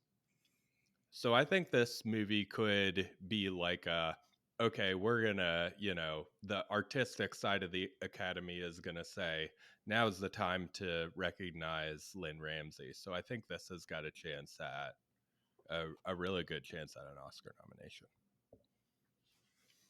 Raph, is that on your radar? Not on my radar. I don't think this director has been on my radar, so I've got to I've got to check out some of her work. But that cast totally excites me. Um, Lakeith Stanfield has had an interesting career where he made a lot of like really, really, really good choices, and then a few where you're kind of like, that didn't really work out the way that I hoped it would have. Like the Knives Out role wasn't as juicy as we would have hoped, and the Book of Clarence from last year wasn't necessarily like the most exciting thing, but um, yeah, this definitely sounds like something that like could be a player, and I'm excited to see sort of what it has to offer. I Yeah. think Jennifer Lawrence definitely has an opportunity here as I mean, just the description of it as a mother suffering from psychosis after postpartum depression, like that is the kind of role that I could see. I mean, give her that opportunity to lick her chops and get in. Yeah. Um, I personally, so like, um, I haven't seen. We need to talk about Kevin. I saw everyone talks about You Were Never Really Here with Joaquin Phoenix, Yeah. Yeah. Yeah. and I tried to watch that, and I personally just could not Not connect or as get into good. that Yeah. movie. Ratcatcher, I did watch most of it. weirdly in preparation for the Cannon Pod episode about um, Under the Skin, because I was looking Mm, for a similar Scottish dreary vibe, which Ratcatcher definitely has in spots, and that's probably the movie that would most like I could see it. But Die My yeah, Love also feels like a very different kind of project than Ratcatcher. Um, yeah, definitely. so it'll be interesting to see. I know there's a lot of Lynn Ramsey fans apparently because I see a lot of people predicting this. It is like in some ways it's a hope diction of people who love her wanting her to get the recognition. But Hmm. the last year Sean Baker would have been a hope diction. Um, and look where that went. so Yeah, um, you turn hope into like critical support, festival premieres, and that's like a path to get to the Oscars. You can get there without a lot of box office these days, we've seen. So, clearly if the um, movie is good, there will be a lot of passion behind it and behind her. yeah, Just like the yeah, passion for Sean Baker. Like, I don't think Anora is Sean Baker's best film. I think The Florida Project is. But that goodwill that he's ginned up from those movies, yeah, and Anora is good. I liked Anora. So, yeah. I think that really helped bring him to the top. Um, all right, what's your last pick, Brian? Okay, so yeah, I've got like the art house stuff covered. I've got the blockbusters covered. I've got two music biopics, so the music biopics are covered. The thing that I don't have yet, as I was rounding out my list, was an international film, which we've seen every year in recent years, and so needed to add something. Those are the hardest to predict in advance. Like if in January you were to say which international films are going to make it into Best Picture next year, or I guess even March here where we are, like if we did this last year or the year before, like so hard to predict which ones are going to actually rise to the top. So take knowing that I'm taking a little bit of a shot in the dark here, I went with Sentimental Value, which is going to be the new Joachim Trier film. He directed Worst Person in the World, which was um, pretty well loved by a lot of people. It got a screenplay nomination, so there's some Academy support. It didn't get a Best Picture nomination. That was the Drive My Car year, I believe, as well. So that sort of snuck in the Best Picture race ahead of it. But I think there's enough love for him as a director, and I think he's a really good director where you could see this pop up. Also, you know, you've got Renata Ryan's starring again, Stellan Skarsgård's in it too. So I think, yeah, I think it's gonna be a good movie and has a shot at being that international slot. Um, though there were a couple other movies that um, popped up as interesting, but you just never know, you know, for that international what's going to sneak in there. I mean, I think it's probably the most like the one that's showing up most on as far as an international film. A lot of people doing this. A lot of people like Joachim Trier. Hmm. Um, I didn't love Worst Person in the World. Um, went to see it at my local art house theater, and I was like, yeah, I mean, that was good. There are parts of it I was like, I'm really feeling it, but um, there's not a whole lot plot wise. It's like a Hmm. kind of character type movie. It seems like I think something Yeah. about sisters and their father comes back. I don't have it in front of me, but I mean, it certainly has the potential to get picked up, and especially if it wins the Palme d'Or. Yeah. Worst Person in the World did not win the Palme d'Or, so we'll see what happens here at Was Cannes. that the Cannes changes, Titan year? maybe. It May have might have been, been may have because been. that didn't uh, Yeah, it do was anything in 2021. terms of Oscar nominations, and that was sort of an outlier year recently because you had like Triangle of Sadness and yeah, all the other Anatomy of a Fall, all of those got Oscar nominations. But yeah, if something as weird as Titan wins, then it's probably not likely to get an Oscar nomination.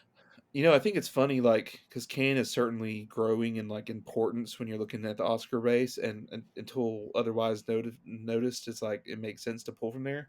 But I feel like we might also start to get a little bit ahead of ourselves because of a recent streak. Like some of these things could That's just as fair. easily premiere at like a Venice, or obviously some of these things premiere at TIFF or get shown at TIFF. So like, um, I feel like TIFF and New York like don't have the same kind of legs. In the '90s, it was Sundance. That's where like Weinstein was picking up a lot of movies, and then they were having a lot of legs. It just seems like in the last like 5 years or so, or yeah, really since Yeah. Parasite, that Cannes has been sort of the festival where it seems like okay, this is like the creme de la creme in terms of what can have legs going forward for Oscar races. Who knows? Maybe last year was maybe Honora was the end of that trend, and maybe we will Yeah. move to TIFF. Maybe we'll go back to Sundance or something. or But yeah, I we think, definitely are playing like the last what the trend has been the last couple of years. and it totally makes sense. I mean, it makes sense to go off that for sure, and it could even just be a blip in the trend. Like it could be a year where this just happens to be a year where Venice. I'm looking at Venice's potential slate. We don't know anything yet, but Venice looks like it could be this year's Can, or Can could just be this year's Can. Yeah. We'll find out The when The it plays.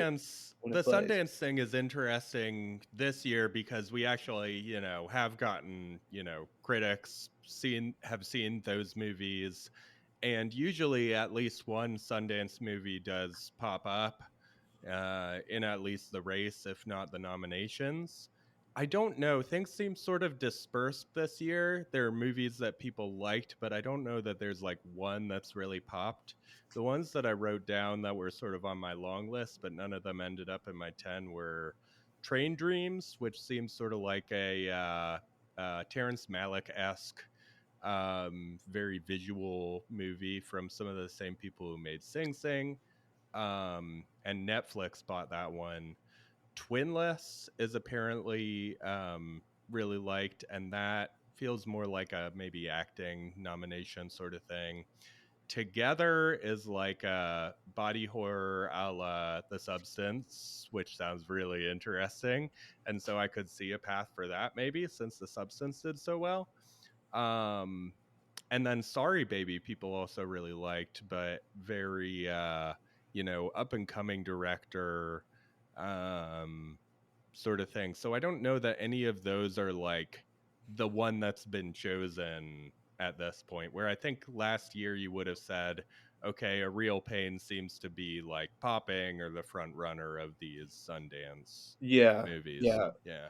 same page, and then especially with Past Lives. I mean, none Yeah. of Oh these. yeah. Past Lives was clearly the choice from Yeah, Sundance. so I think it's unlikely that any Sundance gets into Best Picture. But I do have one Sundance film in one category. So real quick, I'd like to go through just some of the above the lines that I did, just because we can hit a few more movies, and then we're just Yeah. gonna talk about a couple more movies that could show up. So for best director, I've got Guillermo del Toro for Frankenstein, Luca Guadagnino for After the Hunt, Paul Thomas Anderson for One Battle After Another, Chloe Zhao for Hamnet, and Spike Lee for Highest to Lowest. That's probably very wrong, but who knows? Um, Too many for not white guys. Yeah, we'll just wait till you get to actress. I realize, like, wow, Like, I'm really pushing the academy in a direction. well, it'd be Uh, weird if there were white guys in actress. yeah, no white guys at all in actress. It's crazy. Um, adapted screenplay. I have Frankenstein, um, One Battle After Another because it's based on a novel. Um, Highest to Lowest again, just like kind of throwing in Best Picture. Hamnet, that one seems pretty easy. That could happen. And The Wizard of the Kremlin, which again is probably not likely to even come out, so that probably won't happen. Original screenplay, I have After the Hunt, and then this is where I have a couple of movies that we haven't talked about. So it's going to Okay. slow down for just a second.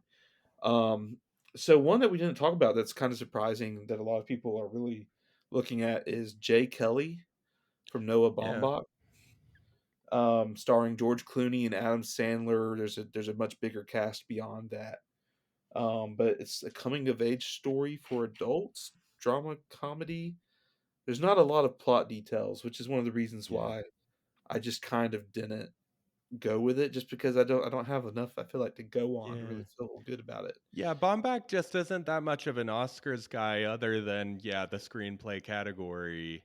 Marriage Story did well, but other than that, nothing's really like popped in other categories. So I think he's maybe a little too like indie screenwritery, where they'll award him in that category, but not a lot of other places. Too Yeah. mumblecore for the Academy. But Um, I mean, Clooney hasn't been in any Bomback stuff, which I don't like. I've never been all the way there on George Clooney, but this does seem like a good pairing. And I think Sandler's maybe done one or two things with him, but I might be Yeah, confusing him with Meyerowitz. yeah. I think he So was in. that also seems like a good pairing. Uh, we don't know if Sandler's going to be on some sort of like Uncut Gems revenge tour kind of thing, but so like you could get some acting noms out of that as well, depending on the fit of the screenplay. But both of those leads sound kind of like prime for what it is that Noah Baumbach kind of writes. well, Yeah. and there's a lot of chatter about Adam Sandler specifically. I think people are just hoping that Adam Sandler brings it and gets a supporting actor type Well, nomination, and but he might be. It seems like he's running because he showed up at the Oscars for that bit, and so yeah, it sort of seems like he thinks he's got an Oscar-worthy performance here, where he's starting his campaign a little early. yeah, it totally could be that way. Um, I also so we did talk about this one. I just threw in Rental Family just on Mhm. a whim because there's not like a ton of when in the best picture for me there was more like adapted screenplay than original. So just because I put it in picture nominee, I threw it in. What's up, Raph? Can I throw one in the mix for best original screenplay? Kind of Sure. surprising that we haven't spoken about this movie yet, but Mission Impossible 8.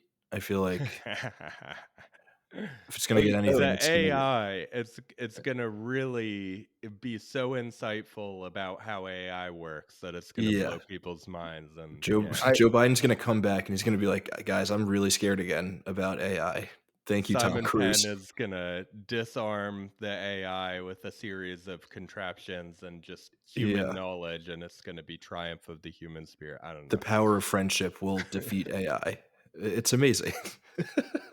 I haven't actually seen the Mission Impossible movies like at all.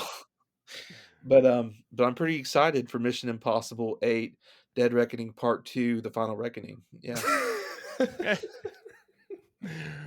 I'll throw in an original screenplay as well here because we haven't talked about it yet, unless you want to save it for later. The No, one that no, I go was ahead. talking about over Slack, The Mastermind, directed by Kelly Reichardt. This is my most anticipated movie of the year. I think it's going to be fantastic. It probably doesn't have any shot at Oscars, but it stars Josh O'Connor and Alana Haim. It's a art heist against the back of a Vietnam War, and that's all of that. You know, the director, the plot, the actors. This is like you couldn't craft a movie more for me. I think this is going to be fantastic. I'm really excited about it. I really wanna talk about this, but if you wanna talk about it for a second, I have to go run real quick, and I'll be right back. Perfect. This, yeah, I didn't really have this on my radar. Um, I've heard amazing things about Kelly. I haven't seen too many of her movies, but something like this sounds so unbelievably up my alley. Like this Hmm. is very much so shooting to the top of my most anticipated list for Yeah. this year. The, I mean, yeah, did Alana Haim get nominated for Licorice Pizza or I can't recall. I I thought that was the best performance don't of that think year, so. She should have been. Yeah. but Kelly Reichardt is I think you so some people would call Kelly Reichardt slow cinema. I'd call her more small cinema. She's very interested in like minimalist, small stakes stories, little moments, and she's so good at that. Some of the movies are definitely, you know, slower paced. But yeah, they're I've watched through her back catalog and it's really great. First Cow is the one that mhm. people, you know, really respond to. But I think like Wendy and Lucy and Meek's Cut Off are just as good and just as worth watching. So she's one of my faves. This is another one of those movies where it sounds like it's going to be really good, and it just depends on like what kind of good it is. If it's like accessible to a lot of people, and Vietnam War backdrop, the like Josh O'Connor and Alana Haim, like that might those might be factors that will make it more accessible to people, and therefore could lead it on a run to like actually have Oscar hopes. Um, it's probably going to be good either way. It's just a Yeah. matter of like how people are responding to it. That's always the question, right? Because like something like Past Lives was amazing, and I walked out of it and I was like, that's going to be one of the best movies that I watch this year. I never thought that it was going to be something that would be recognized widely by the Academy, but it was just a movie that was like so good and so accessible to people that like it had legs. But there were other movies Yeah. that year that were just as good that didn't necessarily catch fire the same way that it Yeah. did. So that'll be interesting for sure. Yeah, Yeah. and I missed a bit of that, but like tried to watch Meek's Cut Off, kind of hated it, honestly. Like but love First Cow.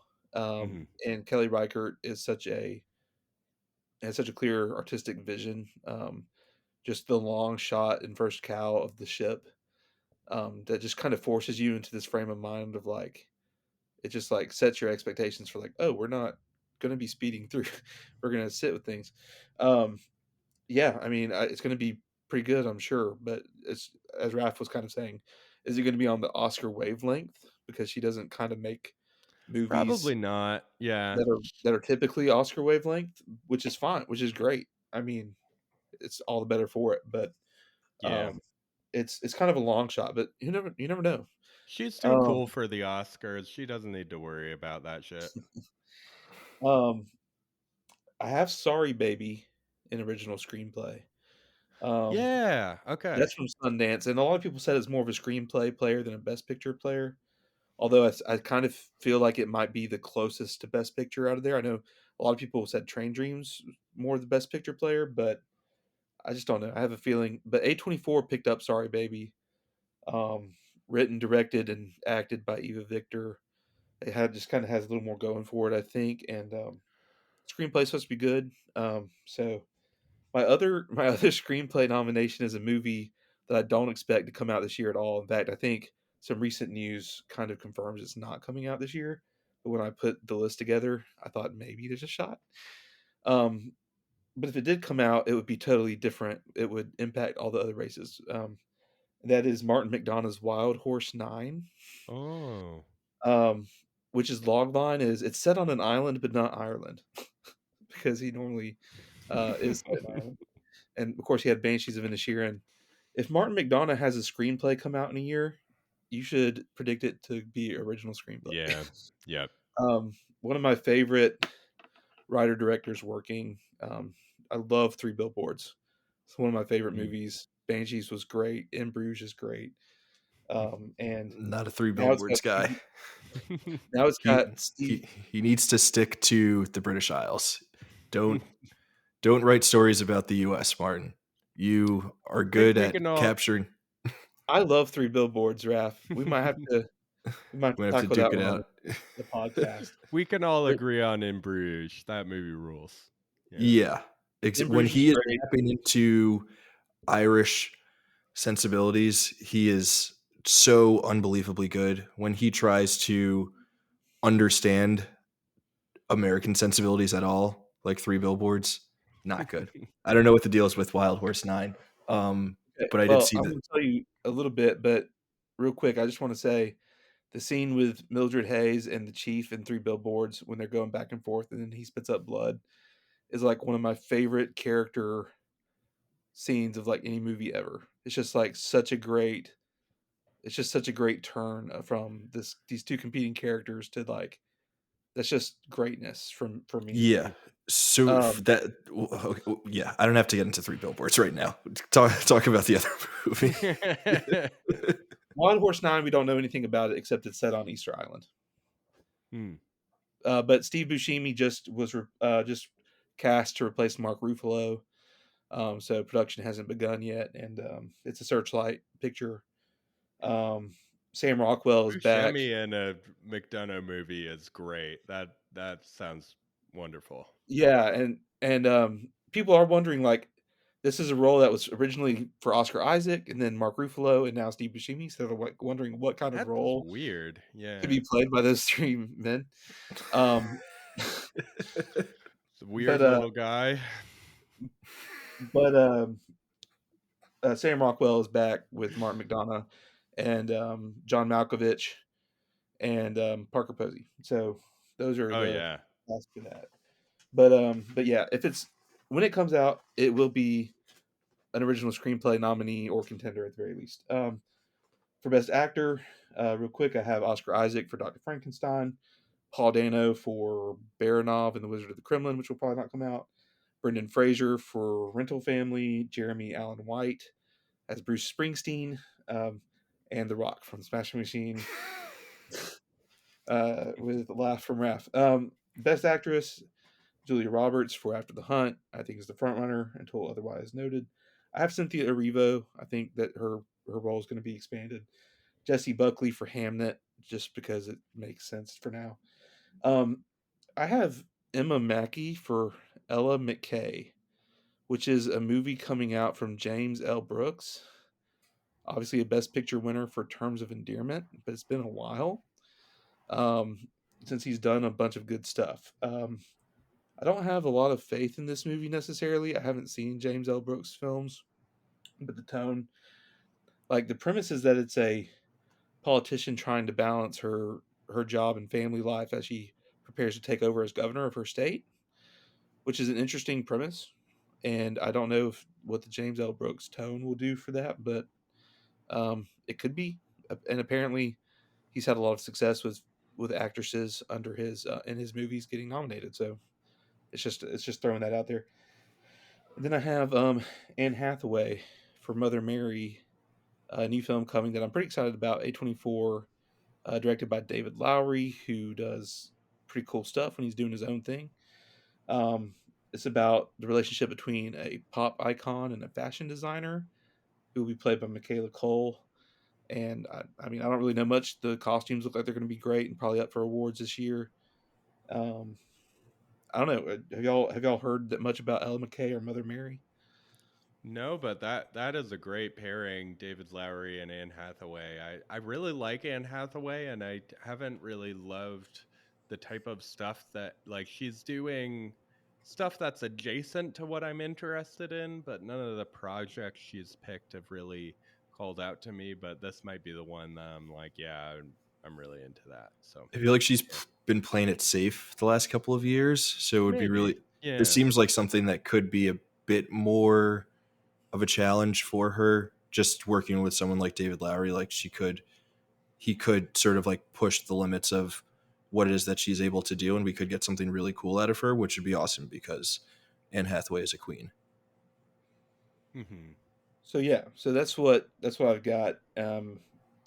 Supporting actor, we've talked about these movies, so this will just be quick. So Andrew Garfield in After the Hunt, Paul Mescal in Hamnet, Jude Law in Wizard of the Kremlin, Sean Penn in One Battle After Another, and I have Jeffrey Wright in Highest to Lowest. I don't have Denzel.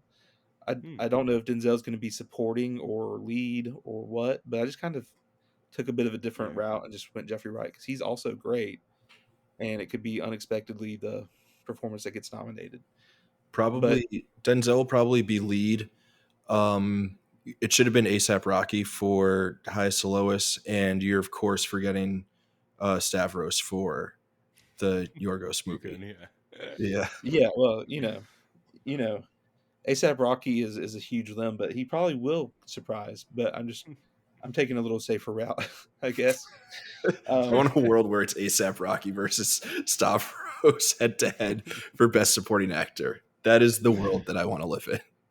it's an interesting one of the interesting things is you could end up if people love that Bruce Springsteen movie, you could end up with Jeremy Allen White and Io Adebari both very in the running for awards. Alternatively, if Jay Kelly's really great, you could have George Clooney and Julia Roberts right there for Oh. awards, which is an interesting pairing. You know, Well, if the Fantastic Four movie is really good, you could have Jeremy Allen White, Ayo Edebiri, and the dude who plays Cousin or whatever, all vying for Oscars. He might win for playing the Thing. yeah, that's likely. That's gonna happen. Mark it down.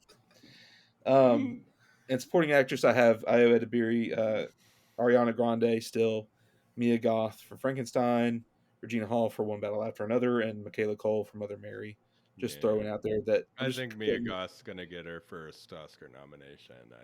That I mean, that she definitely seems has it like, in her to do so. Like, it's yeah. just a matter of if the material is right. But And with Del Toro directing, I think it'll be a safe enough role that they're gonna, instead of the infinity pool style just freak out movie, they're gonna something like Frankenstein. They'd nominate her for that. it definitely feels right. So we got a couple more movies just to mention, just because they could definitely contend, and we haven't gotten to talk to them about them. Another A24 movie, uh, Ari Aster's Eddington. We just recently got some plot details about this. I think it takes place in New Mexico. It's kind of a modern Western theme, but it's a sheriff that doesn't want to enforce COVID masks, I think, and his battle with the mayor of the town. Um, Yeah. yeah, it's got a great. I think Emma Stone is in this one as well, and then Pedro Pascal's the mayor, and Joaquin Phoenix is the sheriff. I This mean, it's is got a gonna great cast. be this is gonna be really interesting because I think like the general public has not turned on Joaquin Phoenix because they have no reason to, but the industry, after him backing out of the Todd Hayden's film with a week to it filming and that production really falling apart and a bunch of people who had like jobs lined up sort of relying on him. I wonder if the industry and therefore the awards recognition will just be like, we don't want any part of this movie anymore. So, but I don't know. I mean, he's an established enough actor that maybe he hasn't entirely lost the goodwill where it just becomes like a completely toxic project altogether. So, be interesting to see. I think if the movie's good enough, I mean, they might not nominate him, but maybe they'll Other could nominate things. the movie. Yeah. But Astor has to prove that he can like hold it together for a whole movie. All of his movies kind of end in bombastic and weird and controversial ways. I'm not seeing the Um, problem. um, I personally like I get it. Like I love, like I always watch like the first half of Midsummer, and I'm like, this is a masterpiece. And then the second half of Midsummer comes around, and I'm like, uh, yeah, that's fine. Um, Hereditary, like one of the best scenes, one of the best movie scenes of the decade, maybe. Great scene. The movie itself, I'm like, okay. And then Beau's Afraid is just a trip. But again, Mhm. great stuff in it, and he has Yeah. that ability to do something great, I think. But it's just a matter of what will he do. I mean, what will it look like? Did you say Um, it's about COVID masking, or did yeah, yeah, I feel like we're not removed ready. enough from that to enjoy it as a society as like a topic for a movie. We also might not be removed enough from it as a society to like be able to talk about it in any sort of like good or thoughtful or productive way in cinema. That might be an interesting swing. I just don't know that like that particular subject matter is going to land. Like there Yeah, will be, if it's like, right, if it's about like, oh, you should have been masking or whatever, there will be backlash from that community. If it's just like, it could just like fumble the topic completely and you get backlash from people. I don't really see a world where this movie works yeah. out. Yeah. As a political journalist in Alabama, I'm either going to love this or hate this. Yeah. We have bills probably in the legislature right now talking about COVID Yeah. masking, making sure that no one ever masks again.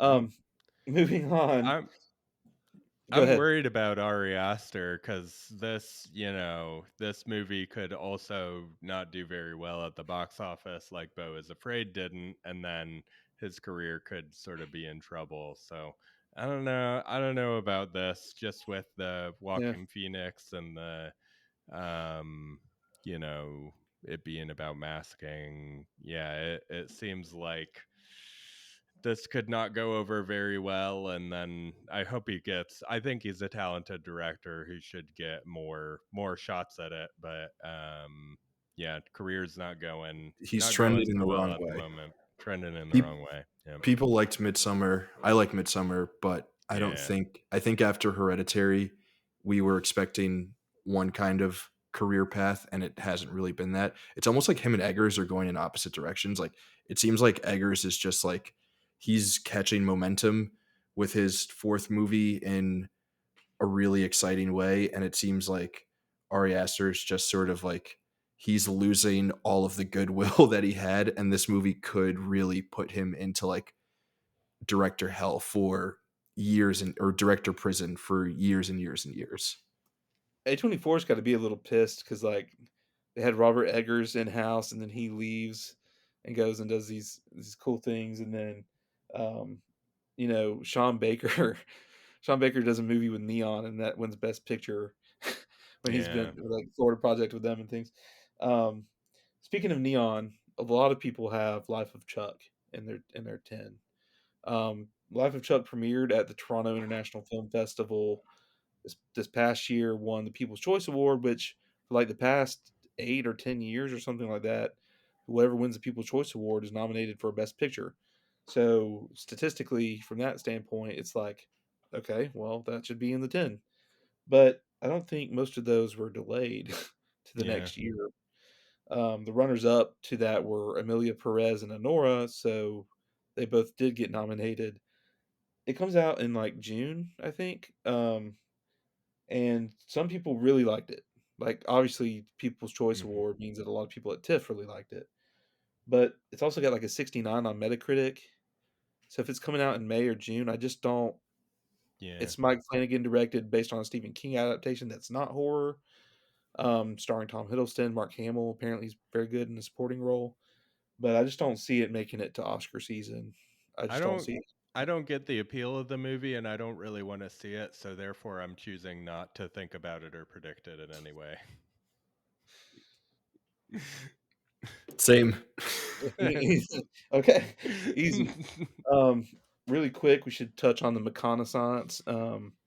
Matthew McConaughey has two movies coming out. One just like premiered at South by Southwest, The Rivals of Amaziah King, which was actually shot in somewhat in Birmingham, and I missed that opportunity to just kind of like try and go be like in the background somewhere on this movie.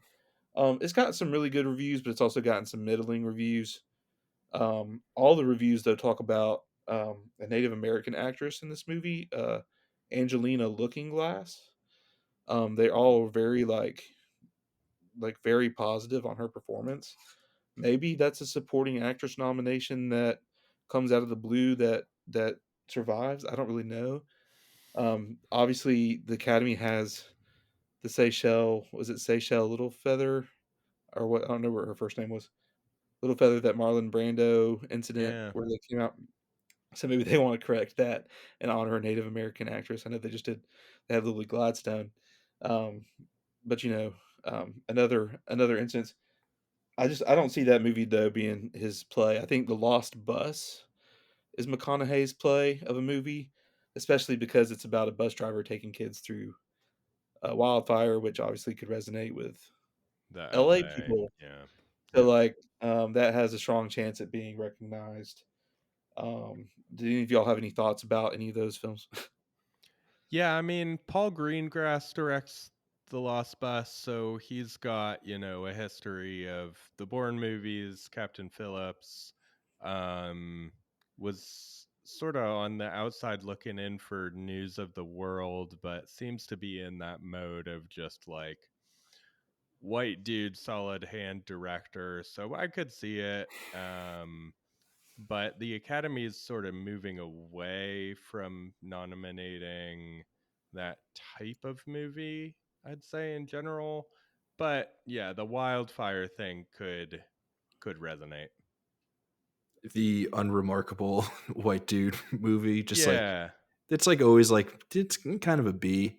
The James It's a Mangold. dad. He's a dad movie director, and the Oscars are sort of moving away. Like, I guess Ford versus Ferrari was the last like real dad movie we got an Yeah, Oscar James nomination Mangold is for. totally within that realm. Like Yeah, maybe A Complete Unknown is kind of in that because like dads like but Bob young Dylan people like typically. that movie enough because it's Yeah. Timmy, and you got young people. So, Yeah, there wasn't much last year that kind of fell into that category of like, that's just a, fine movie or whatever that yeah, 40-year-old we're white not guys we're will not eat up. nominating Hacksaw Ridge anymore at the Oscars. Yeah. So we don't we don't I need am to be. look Yeah. I am currently looking at this movie Warfare that's coming out next year Oh from yeah. Alex Garland.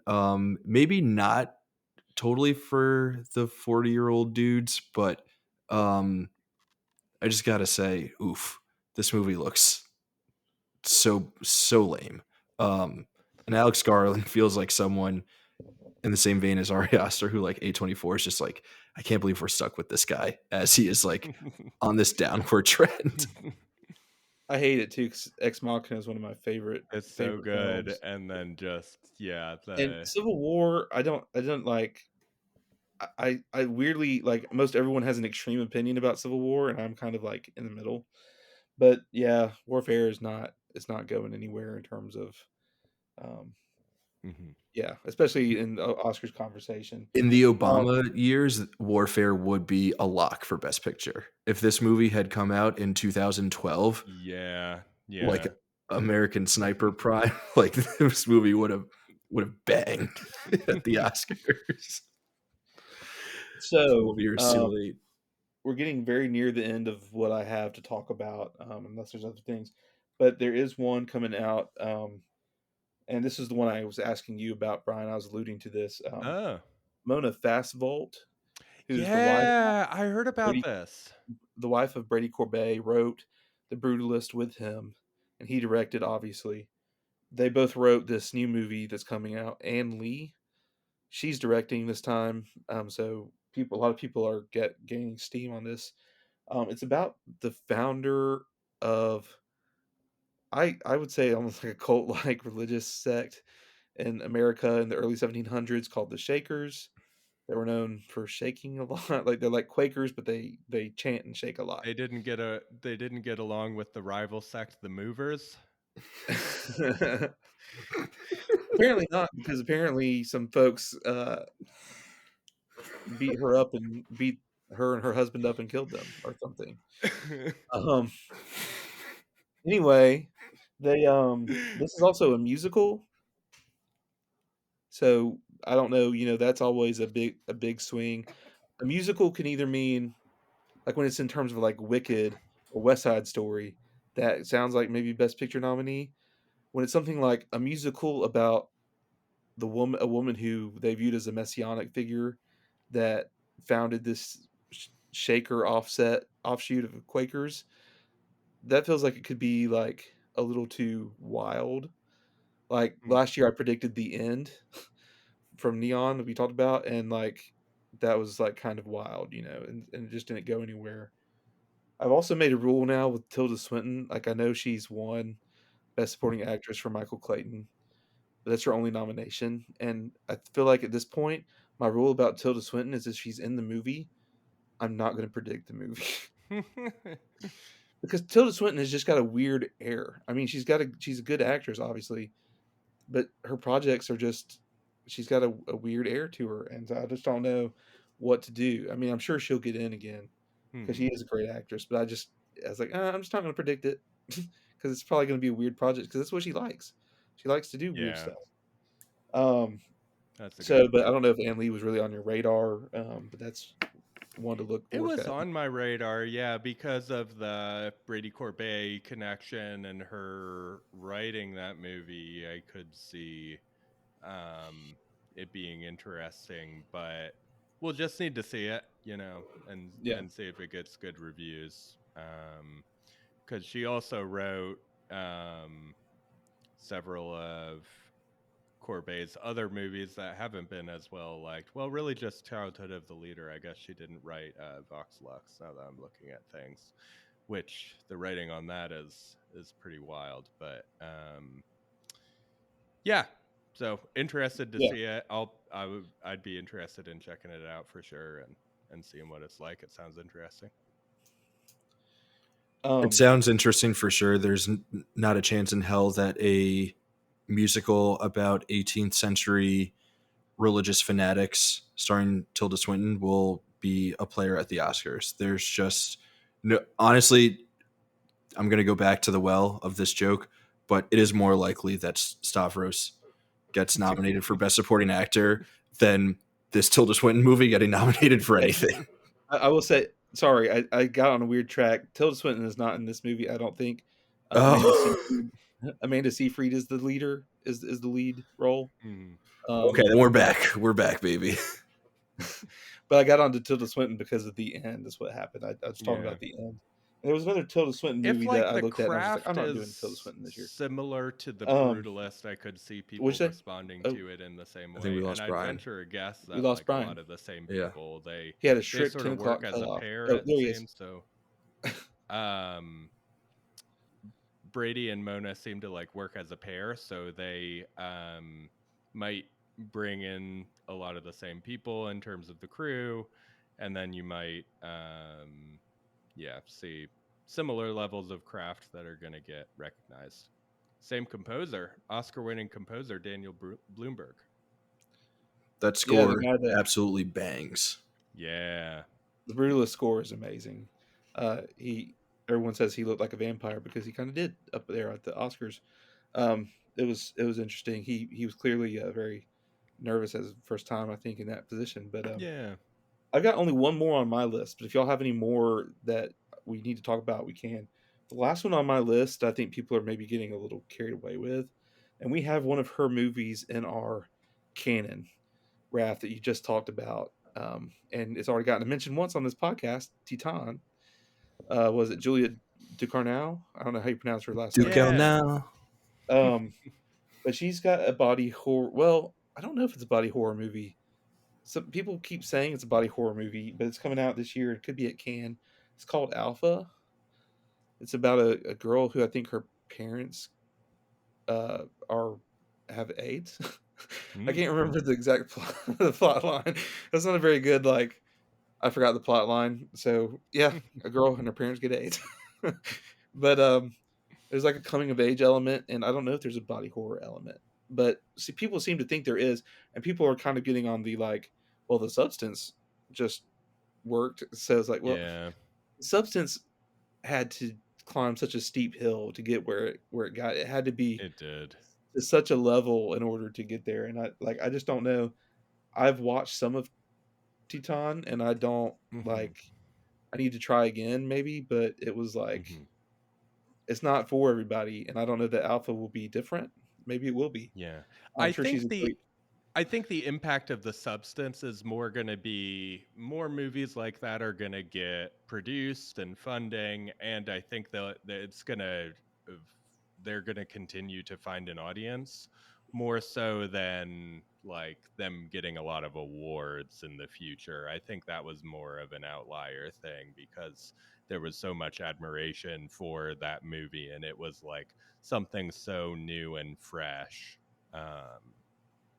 So Also a bit more accessible, right, than something yeah, like Titan, where you watch Titan and you're like, wow, this is amazing, but this is not a movie that I can recommend to everyone.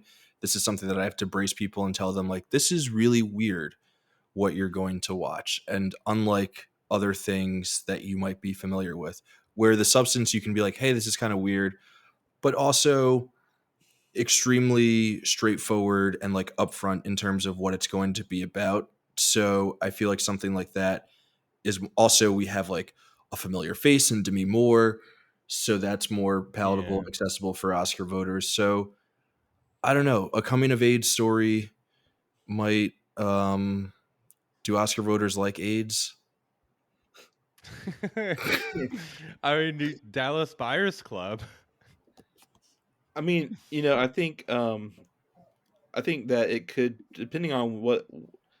what the script is. I mean, it could certainly be very moving, but I don't know. It depends on what we don't know what's coming. All we know is that she Yeah. did Titan, and if this movie's anything like Titan, it's not probably getting anywhere near an Oscar. Yeah. Um, but if it's something very different, I don't know. But how do you know that? Yeah. You're just like, this movie's name is Alpha, Yeah, and I'm it's sure it about will be this. different because Yeah. Titan and Raw, her first movie, or I don't know if Raw Very is actually her different. first movie, but they're very different. Not that Raw is any more likely to be something that would be recognized by the Academy, but you never know. There's a chance Yeah. that this is something that like hits for Academy voters, and like we Sure. know that critics love her and enjoy her work. So Yeah. I've got a couple of shout outs here as we're wrapping up. Um, the other international that was like my alternate was No Other Choice, which is Park Chan Wook's new movie. Um, the plot sounds a little more classic Park, where I think Decision to Leave was probably his best chance at getting more Oscar nominations. And this one, after being employed for several years, a man devises a unique plan to secure a new job, eliminate his competition. So that sounds like we're getting into some like gritty Park goodness that we're all gonna love, but the Oscars probably aren't gonna love as much.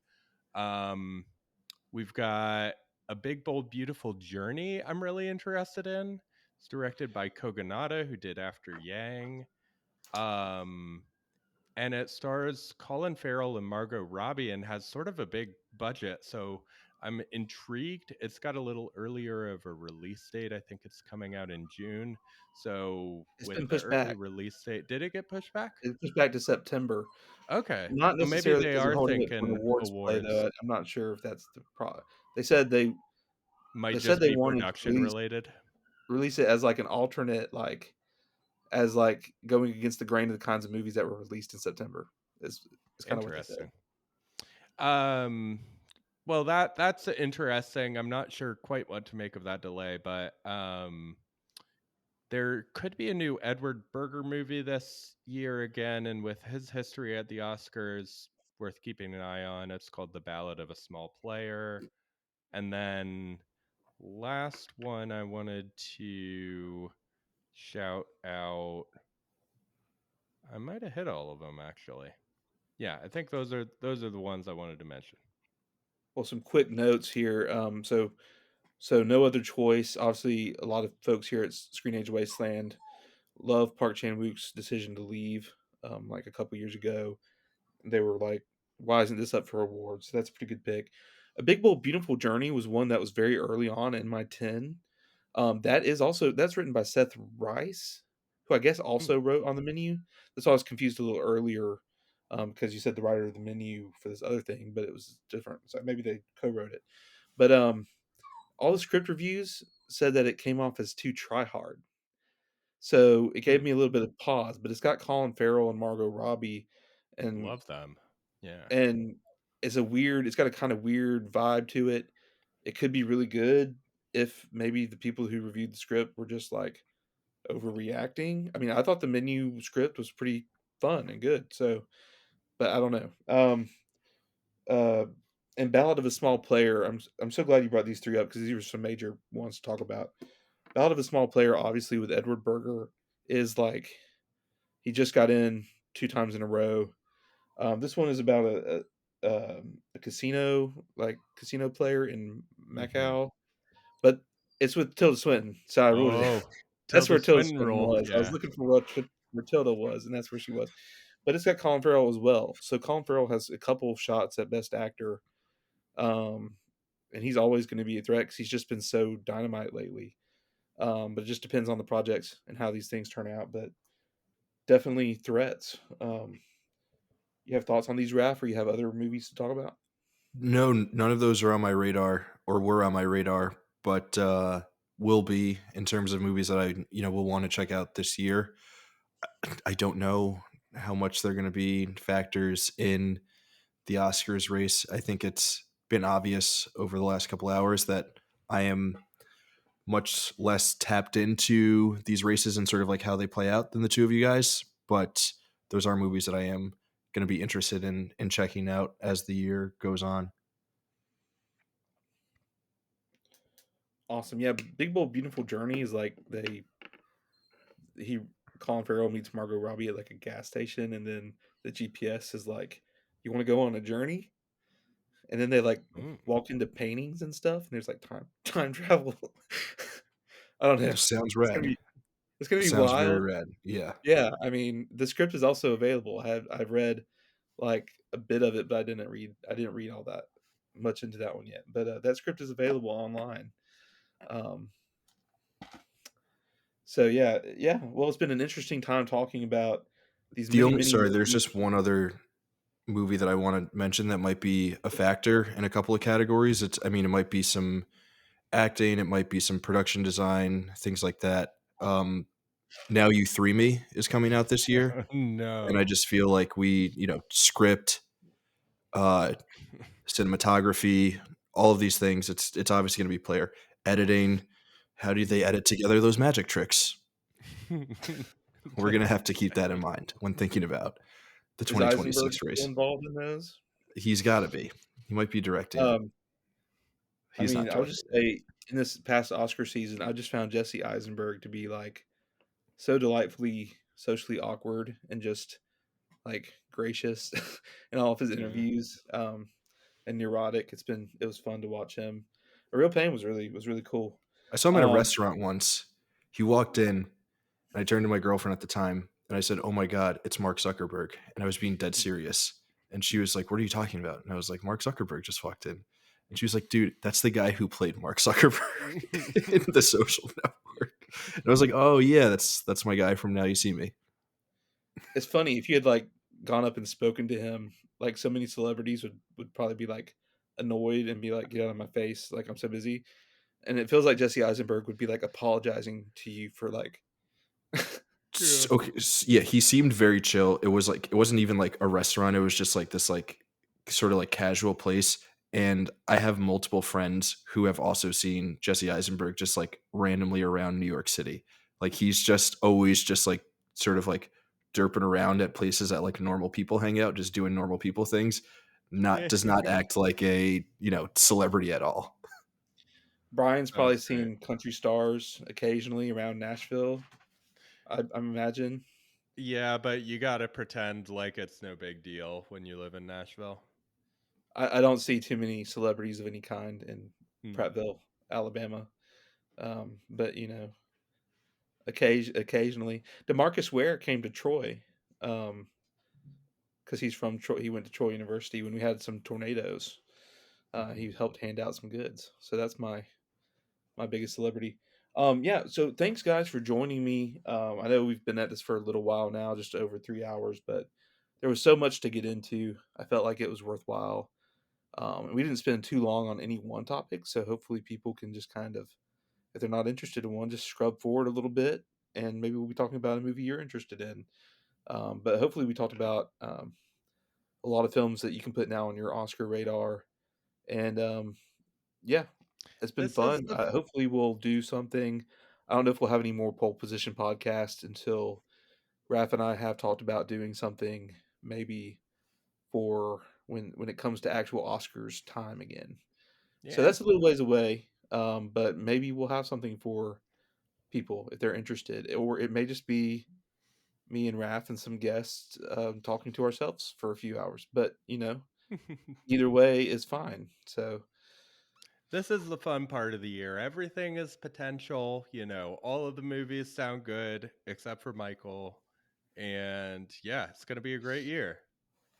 my goal is to do better than 3 out of 10, and I think from my list, I feel like I've got at least 4 or 5. I feel Yeah, like it. I think we all had like 4 or 5 in common, so we all that's feel pretty pretty good. comfortable with several of these.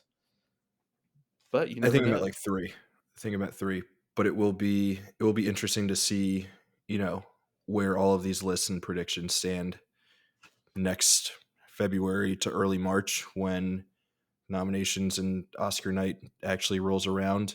I'm sticking with my one hot take, which is Tiana Taylor for Best Supporting Actress. I think that that's the one that I'm sort of, hitching my wagon to for Yeah. this upcoming year. But yeah, Jacob, thank you so much for doing this and for having us on. This has been a blast. Yeah, thanks, guys. It's good again to see you, Bryan, and meet you. And we'll have to do something else in the future soon. Yeah, sounds good. Awesome. See y'all later.